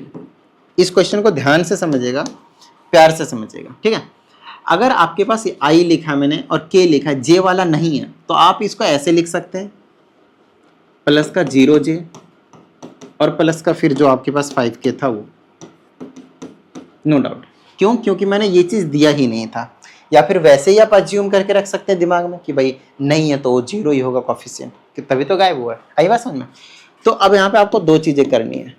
एक तो a प्लस बी, बोलोगे सर a प्लस बी मतलब एडिशन, ठीक है। एक है a माइनस बी, और a माइनस बी का क्या मतलब है, सब्ट्रैक्शन। अब सर ये तो हमको आता है, कोई बात नहीं, सीख लेते हैं, कुछ सेकंड ही लगेंगे। एडिशन का मतलब है i को i से जोड़ना है, तो कितना हो गया, 6 दूनी 12i। j से j को जोड़ना है और जोड़ेंगे तो क्या आएगा, जैसा था वैसा ही, 0 का क्या है, इससे इसको जोड़ेंगे तो कितना आएगा, 0 हो जाएगा। 0 हो जाएगा तो आंसर आपका यही हो गया। तो ये आपका एडिशन ऑफ वेक्टर हो गया। बोलिए किस तरह की कोई प्रॉब्लम नहीं ना। आइए सब्ट्रैक्शन सीखते हैं। सब्ट्रैक्शन का मतलब i से i को सब्ट्रैक्ट करेंगे तो इसे इसको सब्ट्रैक्ट करेंगे तो माइनस का 4i बचा, ठीक है। इसे इसको सब्ट्रैक्ट करेंगे तो माइनस का j ही बचेगा, और -5 में से -5 को हम क्या करें, 5 को सब्ट्रैक्ट करेंगे तो माइनस का 10 हो जाएगा और वो बन जाएगा k कैप। तो ये एडिशन और सब्ट्रैक्शन आपको छोटी सी चीज़ है, नो डाउट, ये आपको पता होना चाहिए, ठीक है, डन है। चलिए आगे की बात करते हैं।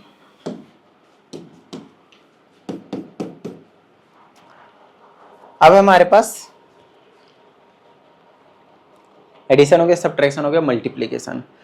अब आप कह सकते हैं कि हम वेक्टर में उस टॉपिक के पास आए हैं जो टॉपिक सबसे ज़्यादा इम्पॉर्टेंट है। आप लोगों को भी पता होगा कि जब भी कभी हम एक पर्टिकुलर कोई टॉपिक करते हैं तो उस टॉपिक में जो सबसे लास्ट वाला टॉपिक होता है वो धीरे धीरे अपना जो लेवल है वो बढ़ा लेता है, और जब वो लेवल बढ़ा लेता है लास्ट में तो वो कहीं ना कहीं उसमें सारे कंसेप्ट यूज हो रहे होते हैं।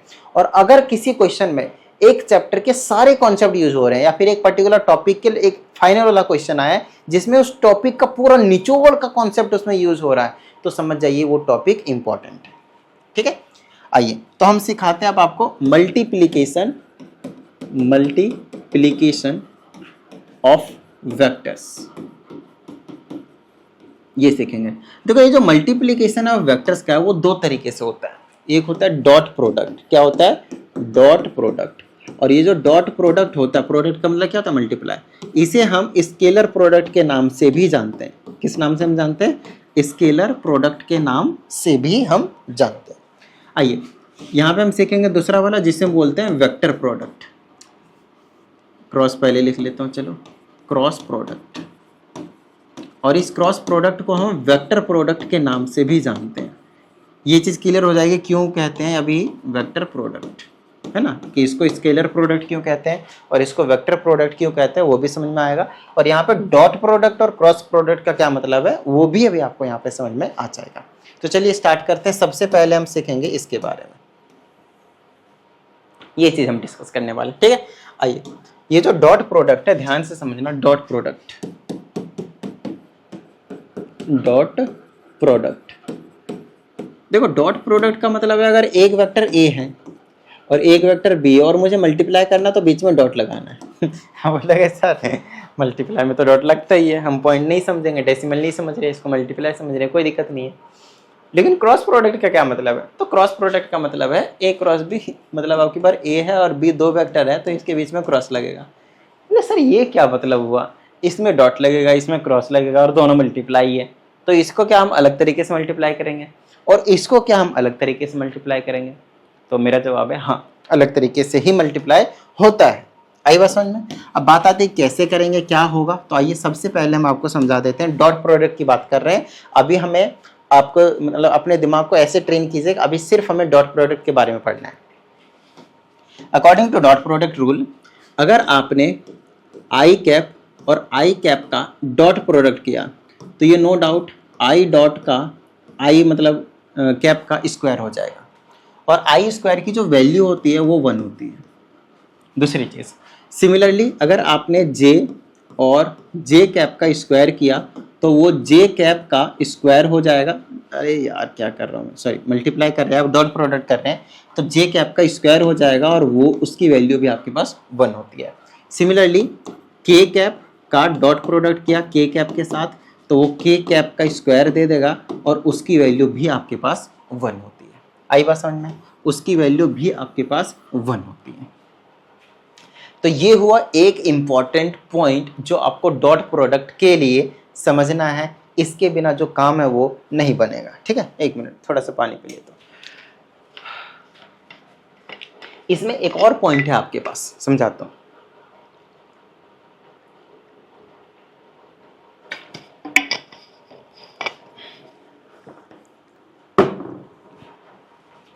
और वो पॉइंट है क्या? तो वो जो पॉइंट है इसको मैं साइड करता हूँ एक बार, थोड़ा सा पहले आप इधर आ जाओ बाबू। यहाँ जो दूसरा वाला पॉइंट है, एक और बॉक्स बना रहा हूँ, ध्यान समझिएगा। अगर ये अलग अलग आ जाए, आई डॉट जे आ जाए, ठीक है, या फिर जे डॉट के आ जाए, ठीक है, या फिर के डॉट आई आ जाए, या फिर ये आगे पीछे भी हो जाए, कोई दिक्कत वाली बात नहीं। अगर ये आगे पीछे भी हो जाए तो भी कोई दिक्कत वाली बात नहीं है। आई और जे की अगर हम बात करते हैं तो वो क्या हो जाता है आपके पास? 0। जे और के की बात करेंगे तो क्या हो जाएगा? 0। और के और आई की बात करेंगे तो 0। ये आगे पीछे भी हो जाए तो उससे कुछ भी फर्क नहीं पड़ता। डॉट प्रोडक्ट में I dot J is equal to J dot I होता है, मतलब कॉम्यूटेटिव लॉ को ये फॉलो करते हैं। Dot product follows commutative law, follows commutative law, commutative law. Cross product follow नहीं करता भाई, ठीक है ना, डॉट प्रोडक्ट फॉलो करता है। इसका मतलब अगर कल को आपको एक वेक्टर ए मिलेगा, दूसरा वेक्टर बी मिलेगा और डॉट प्रोडक्ट करोगे तो वो बी डॉट ए के इक्वल आएगा, कोई दिक्कत वाली बात नहीं है, कोई दिक्कत वाली बात नहीं है उनके साथ, ठीक है। ओके, आई होप आपको ये वाली जो चीज़ है वो समझ में आया होगा। ये मैंने आपके लिए 2 बॉक्स इंपॉर्टेंट वाले बता दिए डॉट प्रोडक्ट से रिलेटेड। अब ये बताने के पीछे का रीज़न क्या है? क्या इसको हम मल्टीप्लिकेशन में यूज़ सच में करेंगे? बिल्कुल करेंगे। आइए समझाता हूँ। अब मैं आप लोगों को एक्चुअल में इसको दिमाग में बिठाइए पहले। मेरे हिसाब से तो छोटी चीज़ें तुरंत बैठ गया होगा कि जब सेम होंगे तो उसकी वैल्यू 1 होगी, जब मल्टीप्लाई में डॉट प्रोडक्ट में आएगा तो, और स्क्वायर भी लिख सकते हो, कोई दिक्कत वाली बात नहीं है। सेम होंगे तो 1, डिफरेंट होंगे तो 0, सेम होंगे तो 1, डिफरेंट होंगे तो 0। दिमाग में बिठा फटाफट एक बार। जब सेम वाले को आई और आई से मल्टीप्लाई करेंगे तो उसकी वैल्यू 1 होगी, ठीक है। और वहीं पे अगर आई और जे मतलब डिफरेंट को मल्टीप्लाई कर देंगे तो 0 हो जाएगा। समझ में आ गई बात? मेरे हिसाब से आ गया होगा, है ना। चलिए अब क्या करते हैं हम, यहाँ पे एक ले लेते हैं वेक्टर ए, जिसको हम लिख देते हैं भाई आई माइनस जे माइनस के, और दूसरा ले लेते हैं हम, कुछ वैल्यूज भी ले लेते हैं, चलो यहाँ पे 4 ले लेते हैं, यहाँ पे ले लेते हैं 8i प्लस का 8j माइनस का 5k। चलो हमने ऐसा ले लिया, और अब हमने आपको क्या बोल दिया कि भाई आपको क्या करना है, मल्टीप्लाई करना है। और मल्टीप्लाई में भी कैसे multiply, dot product. Dot product का मतलब क्या हो गया, आप क्या करेंगे, ए डॉट बी करेंगे, ए डॉट बी करेंगे, ए डॉट बी करेंगे। अब ए डॉट बी का मतलब क्या होता है, दो चीज़, दो ब्रैकेट का मल्टीप्लाई कैसे करते हो, जैसे मैंने बोला x प्लस वाई है और यहाँ पे x माइनस का 3y है, तो आप इसको मल्टीप्लाई कैसे करते हो, x उठाते हो, दोनों टर्म से मल्टीप्लाई करते हो, है ना, तो एक्स स्क्वायर माइनस 3xy, फिर y उठाते हो तो yx माइनस 3y स्क्वायर। आगे कैसे सॉल्व होगा उसको भूल जाइए, आप ये चीज़ को समझिए कि हम इस चीज़ को ऐसे मल्टीप्लाई करते थे, और अगर हम यहाँ पे कुछ इसी तरह से मल्टीप्लाई करते थे तो आओ भाई आगे की बात कर ले, ध्यान से समझिएगा, ध्यान से समझिएगा। इसको मल्टीप्लाई करेंगे तो क्या करेंगे, 4i को उठाएंगे हम, 4i को उठाएंगे, पहली टर्म उठाया और बाकी सबसे मल्टीप्लाई करेंगे, क्योंकि पहली ब्रैकेट में ये है, दूसरी ब्रैकेट में ये है, यहाँ 3 टर्म थे, उस ब्रैकेट में 2 टर्म थे और कुछ नहीं, तो पहला टर्म उठाएंगे सबसे मल्टीप्लाई करेंगे। तो मेरी बात ध्यान से सुनिएगा, पहला टर्म उठाया सबसे मल्टीप्लाई करेंगे तो ये हो जाएगा 8 चौके 32 32, और आई डॉट आई है, डॉट प्रोडक्ट कर रहे हैं तो आई का स्क्वायर हो जाएगा, बोलो हाँ या नहीं, और उसकी वैल्यू 1 होती है। इससे इसको करेंगे तो क्या हो जाएगा, इससे इसको करेंगे तो 8 चौके 32, और इससे इसको करेंगे तो कितना हो जाएगा 32, आई डॉट जे हो जाएगा, बोलो हाँ या नहीं भाई, सही बात है। इसे इसको करेंगे तो माइनस का 20 और आई डॉट के हो जाएगा, बोलो हाँ या नहीं भाई, समझ में आई बात, डन है। अब इसी तरह से मैं दूसरा भी उठाऊंगा और सबसे मल्टीप्लाई करूंगा, और तीसरा भी उठाऊंगा सबसे मल्टीप्लाई करूंगा, तो टोटल 9 टर्म्स हो जाएंगे। यहाँ पे 3 ये हो गए, 3 इससे मिलेगा, तीनों से मल्टीप्लाई करके, और इससे भी इसको मल्टीप्लाई करेंगे तो 9 हो जाएगा टोटल। लेकिन क्या इस कोई लॉजिक है इतना कुछ मेहनत करने का, समझाता हूँ, नहीं है। क्यों, क्योंकि इसकी वैल्यू 0 होगी और इसकी वैल्यू 0 होगी, बोलिए हाँ या नहीं, तो ये तो टर्म्स बचेंगे ही ना, तो मैं बार बार इतनी मेहनत क्यों करूं। आप मुझे बताइए, मैं पहला टर्म उठाऊं, तीनों से मल्टीप्लाई करूं भाई, जबकि मुझे पता है जब ये डिफरेंट होगा तो उसकी वैल्यू 100% क्या होगी, 0 ही आनी है, तो मैं ये बार बार मेहनत नहीं करूंगा। ये बस मैंने आपको समझाने के लिए किया था, आई बात समझ में, ये बस मैंने आपको समझाने के लिए किया था। तो मैं क्या करूंगा, आई से आई को सीधा मल्टीप्लाई करूंगा, जे से जे को करूंगा तो माइनस का 8j का स्क्वायर हो जाएगा, और के से के को करूंगा तो प्लस का 5k का स्क्वायर हो जाएगा। ये चीज़ और कुछ नहीं, हमें पता है आई स्क्वायर जे स्क्वायर के स्क्वायर की वैल्यू 1 1 होती है, तो ये 32 माइनस 8 प्लस का 5 आएगा, तो 32 5 37 में से 8 चला जाएगा तो 29 बन जाएगा। तो जो ए डॉट बी निकल कर आया वो 29 आया। बोलिए इतनी बात समझ में आई, इसको हम बोलते हैं डॉट प्रोडक्ट, इसको हम क्या बोलते हैं भाई, डॉट प्रोडक्ट। अब बात आती है कि हमने आपसे बोला था कि अभी आपको पता चल जाएगा ये डॉट प्रोडक्ट क्यों है, क्यों, क्योंकि यहाँ पे डॉट लिख रहे हैं और मल्टीप्लाई करने का उसी के तरीके को हम यूज़ कर रहे हैं। दूसरी चीज़ थी स्केलर प्रोडक्ट भी कहते हैं हम इसको, तो स्केलर प्रोडक्ट क्यों कहते हैं ये भी तो आपको पता होना चाहिए। तो स्केलर प्रोडक्ट कहने के पीछे का रीज़न होता है, जब हम दो वेक्टर को मल्टीप्लाई करते हैं तो आपको एक स्केलर नंबर मिलता है, देखो नंबर ही मिला ना, कॉन्स्टेंट नंबर मिलता है आपको, और जब कभी ऐसा कुछ होता है तो इसीलिए तो इसको बोलते हैं स्केलर क्वांटिटी, और कुछ नहीं, सिंपल सी बात है, ठीक है। चलिए अब बात आती है सर इसमें क्वेश्चन किस टाइप का आता है, कि सच में इस मतलब इसका फिजिक्स में हम यूज़ करेंगे और कैसे यूज़ करेंगे, और समझाता हूँ। आपसे दिया रहेगा कि ये फोर्स जो है वो ऐसा कुछ है, 2i माइनस का 3j और प्लस का 4k, और जो बोलेगा डिस्प्लेसमेंट है x, डिस्प्लेसमेंट की बात कर रहा हूँ, वो आपके पास 5i प्लस का j माइनस का j प्लस का k। ये जो दो वेक्टर हैं वो रिप्रेजेंट कर रहे हैं, एक रिप्रेजेंट कर रहा है फोर्स को और एक रिप्रेजेंट कर रहा है डिस्प्लेसमेंट को।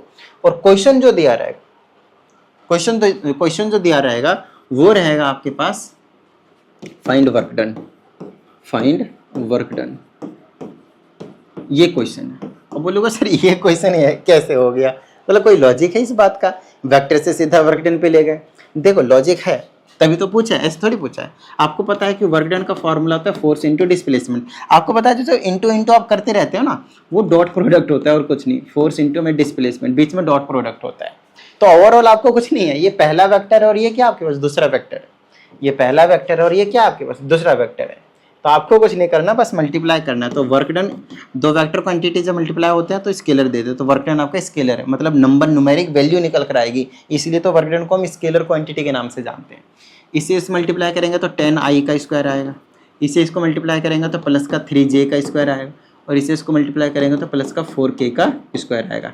आई स्क्वायर जे स्क्वायर के स्क्वायर की वैल्यू 1 होती है, 10 3 13 4 17, तो 17 जूल जो है आपके पास एनर्जी जो है वो निकल कर आ जाएगी। कैपिटल जे लिख देता हूँ, बस ये चीज़ आपको ध्यान रखना है कि किस तरीके से हम, ये बिल्कुल छोटी सी चीज़ होती है, ये कोई बड़ी चीज़ नहीं होती है आपके पास, है ना, बिल्कुल नॉर्मल सी चीज़ होती है, लेकिन समझना बहुत बहुत बहुत ज़्यादा ज़रूरी होता है। ठीक है, चलिए आगे की बात करते हैं। आपको एक और इम्पोर्टेंट चीज़ बात बताता हूँ। आपके पास एक और क्वेश्चन कुछ इस तरह से आता है, बोलता है यार पहला एंगल कह रहा हूँ सॉरी, पहला जो वेक्टर है वो आपके पास कुछ इस तरह से है, पहला जो वेक्टर है वो कुछ इस तरह से ए है, कहेगा दूसरा वेक्टर जो है वो कुछ इस तरह से है, बी वेक्टर है, और ये जो एंगल है वो आपके पास थीटा है, एक्यूट एंगल है, 0 to 90 के बीच में है। आपसे बोला जाएगा बताओ ये एंगल कितना है, ये एंगल कितना है, आपसे ये क्वेश्चन पूछा जाता है कि ये जो वेक्टर है वो इस डायरेक्शन में जा रहा है, ये जो वेक्टर है वो इस डायरेक्शन में जा रहा है, तो आप मुझे बताओ इन दोनों के बीच का जो एंगल है वो कितना है। आओ समझाता हूँ। अगर आपके पास कभी भी एक वेक्टर ए दे दे, बी वेक्टर दे दे, दोनों का आप डॉट प्रोडक्ट करते हो तो पता है किसके इक्वल आता है, ये आता है ए के मैग्नीट्यूड, साथ में आपके पास बी के मैग्नीट्यूड, और साथ में आता है आपके पास कॉस थीटा के इक्वल। ए का मैग्नीट्यूड, बी का मैग्नीट्यूड, और साथ में आपके पास कॉस थीटा आता है। ठीक है, ये फॉर्मूला है, याद रख लीजिएगा कैसे आया है। तो यहाँ पे मैं अभी डेरिवेशन नहीं करवा रहा हूँ, बट ठीक है, बस सीधा रट्टा मार लीजिए, आपके पास डेरिवेशन नहीं आना, टेंशन मत लीजिए, ध्यान समझिएगा। तो ए डॉट बी है, ए का मैग्नीट्यूड, बी का मैग्नीट्यूड, कॉस थीटा, और इसको आप ऐसे भी लिख सकते हैं, आपको बताया था मैंने कि ए डॉट बी है, इधर वेक्टर का मल्टीप्लिकेशन हो रहा है डॉट प्रोडक्ट, बट यहाँ तो मैग्नीट्यूड है, मैग्नीट्यूड को आप ए बी सीधा लिख सकते हैं, ए बी। क्यों? क्योंकि मैंने देखो एरो ही हटा दिया, एरो का मतलब डायरेक्शन ही नहीं है, डायरेक्शन का मतलब नहीं है का क्या मतलब है, मैग्नीट्यूड है भाई। तो आप ऐसे भी रिप्रेजेंट कर सकते हो इस चीज़ को, और इस चीज़ को ऐसे भी रिप्रेजेंट कर सकते हो। अब बात आती है कि मैंने ये चीज़ क्यों बताया अभी आप लोगों को, क्योंकि इसमें मुझे साफ साफ कॉस थीटा दिख रहा है, देखो साफ साफ कॉस थीटा दिख रहा है, तो कॉस थीटा निकालेंगे तो ये दोनों चीज़ नीचे जाएगी, यहाँ पे जाएगी, बोलो हाँ या नहीं, क्या बात है सर, मज़ा आ गया। आओ समझाता हूँ, पीछे चलते हैं थोड़ा सा। यहाँ पे हमने ए डॉट बी निकाला था, बोलो हाँ या नहीं, ए डॉट बी निकाला था ना भाई, ये देखो है ना। चलो तो यहाँ से हम मान लेते हैं कि ए जो है वो ये वाला है और बी जो है वो ये वाला है, इनके बीच में एंगल कुछ ना कुछ है, कोई भी एंगल हो सकता है, अभी मैं कुछ भी नहीं पता क्योंकि वेक्टर मैंने रेंडमली कुछ भी लिया हुआ है। ठीक है, तो मैं क्या करूँगा, हमें पता है कि कॉस थीटा की वैल्यू जो अभी जो बताया वो किसके नीचे आएगा, ए डॉट बी के नीचे आएगा। तो A dot B divided by में ए का मैग्नीट्यूड और बी का मैग्नीट्यूड नीचे आया भाई, तो ये कॉस थीटा का फॉर्मूला निकल गया। और इसी फॉर्मूले से आप क्या क्या करोगे, इसी फॉर्मूले का यूज़ करके आप हर बार दो वेक्टर के बीच का एंगल बताओगे, दो वेक्टर के बीच का एंगल बताओगे। आई बात समझ में। 12th क्लास में एग्जैक्ट ये फॉर्मूला वापस आप यूज़ करने वाले हो, तो प्लीज़ यहाँ पे बेहतरीन तरीके से कर लीजिए। आपको बताते भाई, चाहे आप फिजिक्स गलती से आपने फिजिक्स केमिस्ट्री मैथ्स ले लिया है या फिर फिजिक्स केमिस्ट्री बायो भी ले लिया है, तो मेरी बात ध्यान से सुनिएगा, ठीक है ना। क्या कि अगर आपने 11th क्लास अच्छे से नहीं पढ़ा तो आपको समस्या आएगी 12th क्लास में। You will face so many problems in grade 12th if you do not complete grade 11th syllabus carefully। आई बात समझ, ठीक है। चलिए, तो cos थीटा का फॉर्मूला हमारे पास ये बन गया। अभी आपने देखा कि a डॉट बी हमने निकाला तो 29 निकला, तो ऊपर रख देंगे हम 29 डिवाइडेड बाय में a का मैग्नीट्यूड, तो यहाँ से निकाल लूंगा मैं a का मैग्नीट्यूड भाई। तो आपको बता ही रखा था a का मैग्नीट्यूड क्या होता है, अंडर रूट में इसका स्क्वायर 16, इसका स्क्वायर 1, इसका स्क्वायर 1, तो 18 आ जाएगा। तो आ जाएगा अंडर रूट में 18 मल्टीप्लाई, इसका स्क्वायर करूंगा तो कितना आ जाएगा, अंडर रूट में 8 का स्क्वायर 64 प्लस में 8 का स्क्वायर 64 प्लस में 8 का स्क्वायर 64, तीनों को ऐड कर दूंगा और वो चीज़ मैं यहाँ पे लिख दूंगा। ठीक है, यहाँ पे लिख दूंगा ये, क्योंकि मैंने रैंडमली लिया था, ध्यान समझिएगा।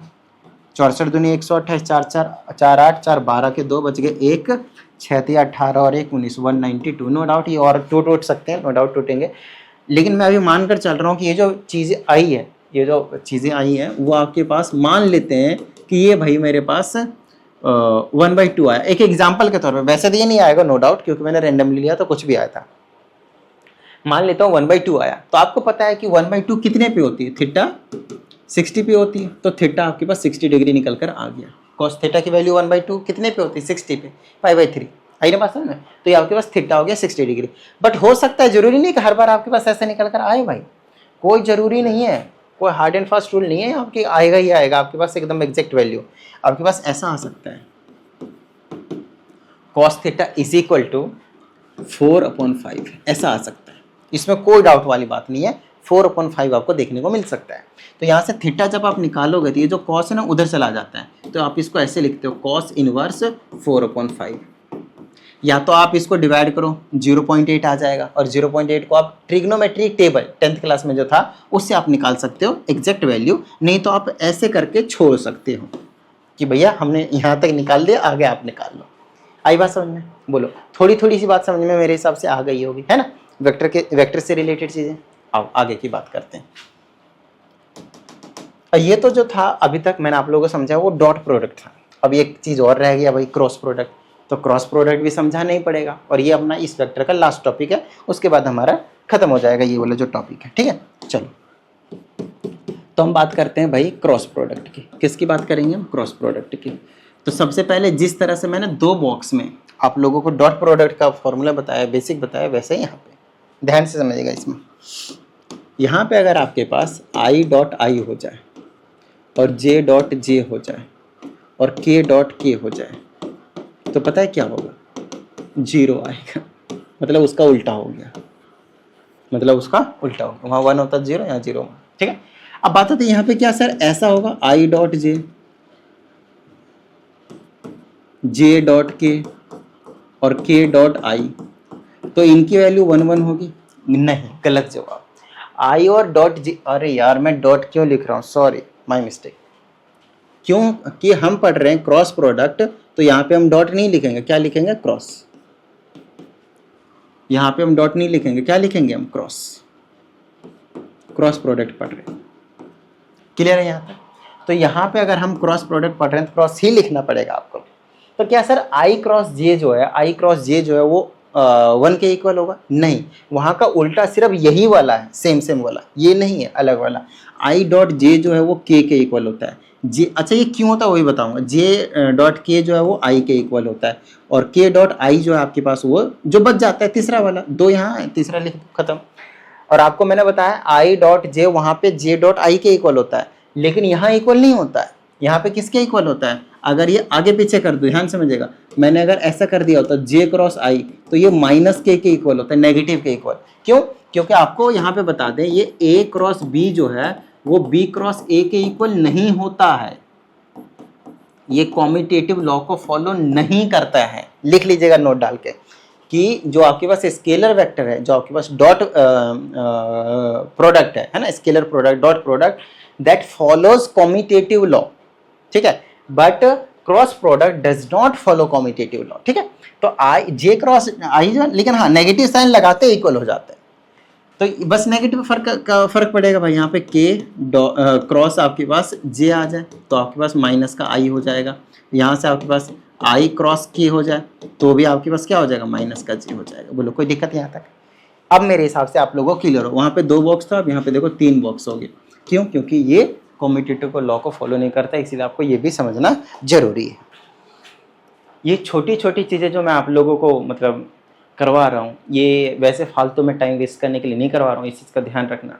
नोट्स प्रॉपर बनाने हैं, दिमाग में प्रॉपर मतलब डालने हैं इस चीज़ को, और जो जो चीज़ मैंने बोले हैं कि इंपॉर्टेंट है उसको तो एटलीस्ट दिमाग में डाल कर ही रखना है। कहाँ पे कौन से चैप्टर में कैसे यूज हो जाएगा आप कुछ भी अंदाजा नहीं लगा सकते इन चीज़ों का, ठीक है। चलिए, क्यों? क्योंकि अभी आप अभी भी आए हो, एक बार आपने कर लिया और दूसरी बार अगर आप करने लगे तो आप अंदाजा लगा पाओगे, अंदाजा क्या आपको पता ही होगा। आइए अब क्रॉस प्रोडक्ट की बात करते हैं कि जब हमें 2 प्रोडक्ट दिया रहेगा तो उसको मल्टीप्लाई कैसे करेंगे, क्योंकि मल्टीप्लाई तो हम 2 तरीके से कर सकते हैं, एक डॉट प्रोडक्ट और एक क्रॉस प्रोडक्ट। तो आओ समझाता हूँ। अगर मैंने a दिया और i माइनस का 5j और प्लस का 3k ऐसा लिया, एक b वाला वेक्टर लिया मैंने 2i माइनस का 6j और प्लस का 0, मतलब लेता ही नहीं, केवल 0 कर देता, ठीक है। अब यहाँ से हमसे कहा जाता है कि बताओ मुझे कि a क्रॉस जो b है वो क्या होगा, ठीक है, a क्रॉस b क्या होगा। ध्यान से सुनिएगा, मेरी बात प्यार से सुनिएगा, ठीक है। जब हम डॉट प्रोडक्ट की बात करते हैं तो उसको हम स्केलर प्रोडक्ट कहते थे। स्केलर प्रोडक्ट हम क्यों कहते थे? क्योंकि जब हमने a डॉट b किया था तो हमारे पास एक न्यूमेरिक वैल्यू निकल कर आया था, स्केलर नंबर निकल कर आया था। स्केलर मतलब कौन से नंबर, इसलिए हम उसको स्केलर प्रोडक्ट कहते थे। अब इसको तो हम वेक्टर प्रोडक्ट भी कहते हैं। तो सर क्या हम जब 2 वेक्टर को यहाँ पे क्रॉस प्रोडक्ट करेंगे तो हमें एक नया वेक्टर मिलेगा? सोचने वाली बात है भाई। तो मेरा जवाब है हाँ। यहाँ पे जब हम दो वेक्टर को क्रॉस प्रोडक्ट करेंगे तो हमें एक नया वेक्टर देखने को मिलेगा। और पता है क्या, एक नई चीज इसमें कि जब आप दो वेक्टर को क्रॉस प्रोडक्ट करते हैं आपको एक तीसरा नया वेक्टर मिलता है, और वो जो तीसरा नया वेक्टर होता है जो पहले दो वेक्टर थे जिसको आपने क्रॉस प्रोडक्ट किया उसके परपेंडिकुलर भी होता है। देखो भाई, ये वाली ट्विस्ट वाली बात है। ये क्या है, ट्विस्ट वाली बात है। कैसे समझाता हूं, देखिएगा। जैसे कि ये एक वेक्टर है, इसको हमने ए बोला, जैसे कि ये एक वेक्टर है, इसको हमने बी बोला। मान लेते हैं थीटा एंगल पे इंक्लाइंड है, कोई दिक्कत वाली बात नहीं है, कोई दिक्कत वाली बात नहीं, ठीक है। अब हमेशा सिर्फ डॉट प्रोडक्ट का यूज करना एंगल निकालने के लिए, क्रॉस प्रोडक्ट का यूज मत करना कभी भी, ठीक है, ध्यान समझिए। यहाँ पे हमें हम वो राइट हैंड थंब रूल का यूज करते हैं, है ना। क्या यूज करते हैं, राइट हैंड थंब रूल। कैसे यूज करते हैं, ध्यान समझिएगा। जितने आपके जो फिंगर के डायरेक्शन होते हैं इस केस में, उसको आपको रखना है पहले वेक्टर के और कर्ल करने दूसरे वेक्टर की तरफ। तो जो भी डायरेक्शन इंडिकेट करेगा आपका thumb, that will be the direction of third vector. फिर से सुन लीजिए, ये रहा, ऐसे गया तो इस वाले डायरेक्शन में जा रहा है, मतलब ये बाहर की ओर आ रहा है ऐसे करके। तो आप मुझे बताइए, ये इधर को जा रहा है, ये इधर को जा रहा है, तो इसके ऊपर ये परपेंडिकुलर नहीं है, है ना।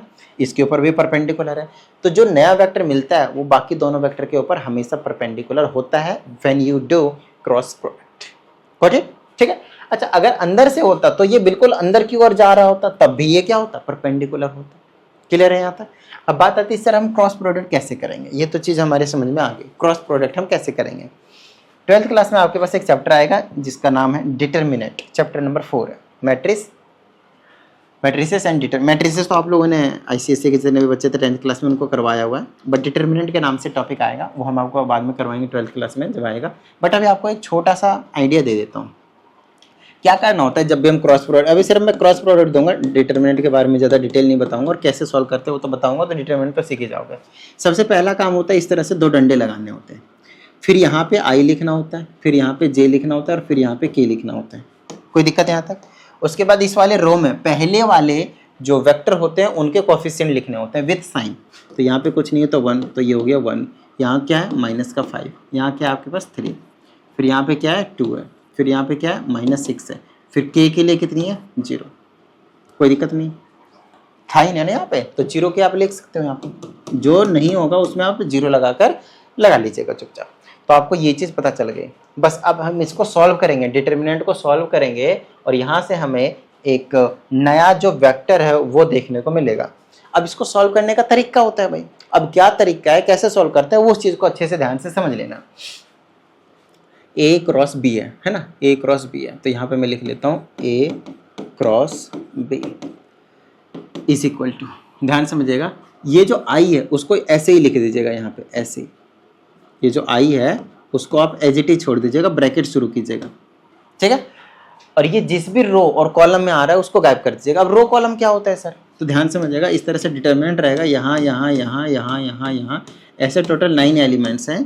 तो इनमें से 3 रो हैं और 3 कॉलम हैं, ये 1 2 और एक ये 3, ये रो 1, ये रो 2 और ये रो 3। ये जो हॉरिजॉन्टल लाइन होता है उसे हम रो के नाम से जानते हैं। अब आपको समझ में आ गया होगा कॉलम किसको कहते हैं। बहुत इंटेलिजेंट हो गए हो ना तुम लोग, है ना। चलो अच्छी बात है। ये क्या हो गया आपके पास कॉलम नंबर 1, ये क्या हो गया कॉलम नंबर 2, और ये क्या हो गया कॉलम नंबर 3। बोलो कोई दिक्कत। तो रो भी पता चल गया क्या होता है, कॉलम भी पता चल गया। तो मैं आपसे ये कह रहा हूँ कि ये पहला एलिमेंट जो होता है ना, पहला I J K और तीनों लेना होता है हमें बेसिकली। तो I के जिस भी रो और जिस भी कॉलम में आता है I बेसिकली उसको गायब कर दो, भूल जाओ। तो ये वाला रो और ये वाला कॉलम भूल जाएंगे, तो ये 4 बच गए आपको। इनको क्रॉस मल्टीप्लाई करके बीच में माइनस लगा देना होता है और कुछ नहीं, ठीक है। तो क्रॉस मल्टीप्लाई करेंगे तो इससे इसको करेंगे तो 0, बीच में 0 लिख लो, बीच में फिर माइनस आ जाएगा। इससे इसको करेंगे तो -18, तो माइनस माइनस प्लस हो जाएगा, प्लस का 18 हो गया। मुझे पता है कुछ बच्चों का समझ में नहीं आया, फिर से बता रहा हूँ, ध्यान से समझिएगा, ठीक है ना, ध्यान से समझिएगा भाई। ओके, मैंने क्या बोला, ध्यान समझिएगा। मैंने बोला ये जो फर्स्ट रो है I J और K, मैं तीनों लूंगा बारी बारी से एक एक करके। सबसे पहला क्या लिया मैंने, I लिया, यहाँ पे लिख दिया, फिर मैंने ब्रैकेट लगा लिया। अब ब्रैकेट क्यों लगाया, ध्यान समझिएगा। ब्रैकेट लगाया ताकि ये जो रो और कॉलम में आ रहा है कौन, I, जिस भी रो और जिस भी कॉलम में आ रहा है उसको भूल जाओ, है ही नहीं। तो बच्चे ये चारों, इन चारों को क्या करना है, पहले ऊपर से नीचे ऐसे करके मल्टीप्लाई करना है, तो जीरो आएगा, तो यहाँ जीरो लिखा, बीच में लगाना होता है माइनस, लेकिन मैंने तो प्लस लगाया, अभी समझाता हूँ क्यों लगाया, क्योंकि मैंने इसे इसको मल्टीप्लाई किया तो -18 आया, और माइनस पहले से था तो +18 बन गया। कोई दिक्कत किसी को नहीं ना, ठीक है। चलो पहला वाला ये जो चीज़ है हम प्लस का लेते हैं, तो दूसरा वाला जो जे है वो माइनस का लेना पड़ता है, और फिर से सेम कहानी करनी पड़ती है हमें, फिर से सेम कहानी। अब ये वाला जो जिस भी रो और कॉलम में उसको गायब करेंगे, तो ये वाला रो गायब होगा, और ये वाला बीच वाली अब की बार कॉलम गायब होगी, तो 1 2 3 4 ये चारों बचे, इसे इसको करेंगे तो 0, बीच में माइनस, इसे इसको करेंगे तो 6। कोई दिक्कत किसी को नहीं ना। पहला प्लस का लिया, आई प्लस का, जे माइनस का, फिर के प्लस का लेना पड़ेगा, के प्लस का, फिर से ब्रैकेट वैसे ही शुरू हो गया भाई। फिर के इस रो में आता है गायब, इस वाले कॉलम में आता है गायब, रो कॉलम गायब, ये बचा, इसे इसको करेंगे तो माइनस का 6 आएगा, बीच में माइनस, इसे इसको करेंगे माइनस का 10 आएगा, तो प्लस का 10 बन जाएगा। बोलो कोई दिक्कत किसी को? आसान था। बस अब आप इसको सॉल्व कर दो, आपका A क्रॉस B तैयार है। चलो इसको नया वेक्टर बोल देता हूँ, C वेक्टर। ये करेंगे तो 18i आएगा, इसको करेंगे तो माइनस माइनस है ना, प्लस का 6j हो जाएगा, और इसको करेंगे तो नो डाउट 4 आएगा ना, तो प्लस का 4k हो गया, प्लस का 4k हो गया। ये जो नया वेक्टर है, देखो वेक्टर ही निकल कर आया ना, वेक्टर ही तो निकल कर आया भाई, स्केलर तो नहीं निकल रहा, समझ में आ रही ना बात। तो ये क्या हो गया, मेरे पास एक वेक्टर निकल कर आया। अब ये जो C वेक्टर है वो A पे भी परपेंडिकुलर है और B पे भी परपेंडिकुलर है। आई बात समझ में? A पे भी परपेंडिकुलर है और B पे भी परपेंडिकुलर है। Got it? चलिए, हो सकता है आपसे बोला जाए find magnitude of A cross B, तो मैग्नीट्यूड हमें निकालना कोई बड़ी चीज़ थोड़ी है इस वेक्टर का, ये A क्रॉस B ही तो है, बस हमने C का नाम दिया। इसका मैग्नीट्यूड निकालेंगे तो 18 का स्क्वायर 324, प्लस में 6 का स्क्वायर 36, प्लस में 4 का स्क्वायर 16, जोड़ घटा कर लोगे, है ना। ये चीज़ आपको पता है ये कैसे करते हैं। Got it? चलिए लास्ट और बिल्कुल छोटी सी चीज़ बता देता हूँ ताकि आप लोग भूले ना। याद कीजिए जब हमने आपको डॉट प्रोडक्ट में, अभी की बात कर रहा हूँ, कुछ महीनों पहले की बात नहीं कर रहा हूँ मैं, डॉट प्रोडक्ट की जब हमने बात करी थी तो A डॉट B जो है वो किसके इक्वल आया था, A का मैग्नीट्यूड, B का मैग्नीट्यूड और साथ में कॉस थीटा आया था। बोलिए हाँ या नहीं। उसी तरह से जब हम क्रॉस प्रोडक्ट करते हैं, क्रॉस प्रोडक्ट करते हैं, आप लोगों को ये चीज़ सिर्फ दिमाग में बिठा लेना, ये नहीं सोचना है कहाँ से आया। तो अभी मैं यहाँ पे क्योंकि डेरिवेशन करवा भी नहीं रहा, A क्रॉस B हो गया, तो ये किसके इक्वल होता है, A के मैग्नीट्यूड, B के मैग्नीट्यूड और साथ में आता है आपके पास साइन थीटा, और साथ में आता है आपके पास साइन थीटा। सबसे पहले इतनी सी जो चीज़ है उसे आपको दिमाग में बिठा लेना है, ये क्रॉस प्रोडक्ट के लिए और ये डॉट प्रोडक्ट के लिए। डॉट प्रोडक्ट को स्केलर प्रोडक्ट भी बोलते हैं और क्रॉस प्रोडक्ट को हम वेक्टर प्रोडक्ट भी बोलते हैं। और क्यों बोलते हैं, कैसे कैलकुलेट करते हैं, सारी चीज़ें हमने आपको समझा दिया है। ठीक है, तो उम्मीद करते हैं आप सभी को सभी चीज़ें क्लियर हो गए होंगे, और यहाँ पे आज की जो हमारी क्लास होती है वो होती है कंप्लीट।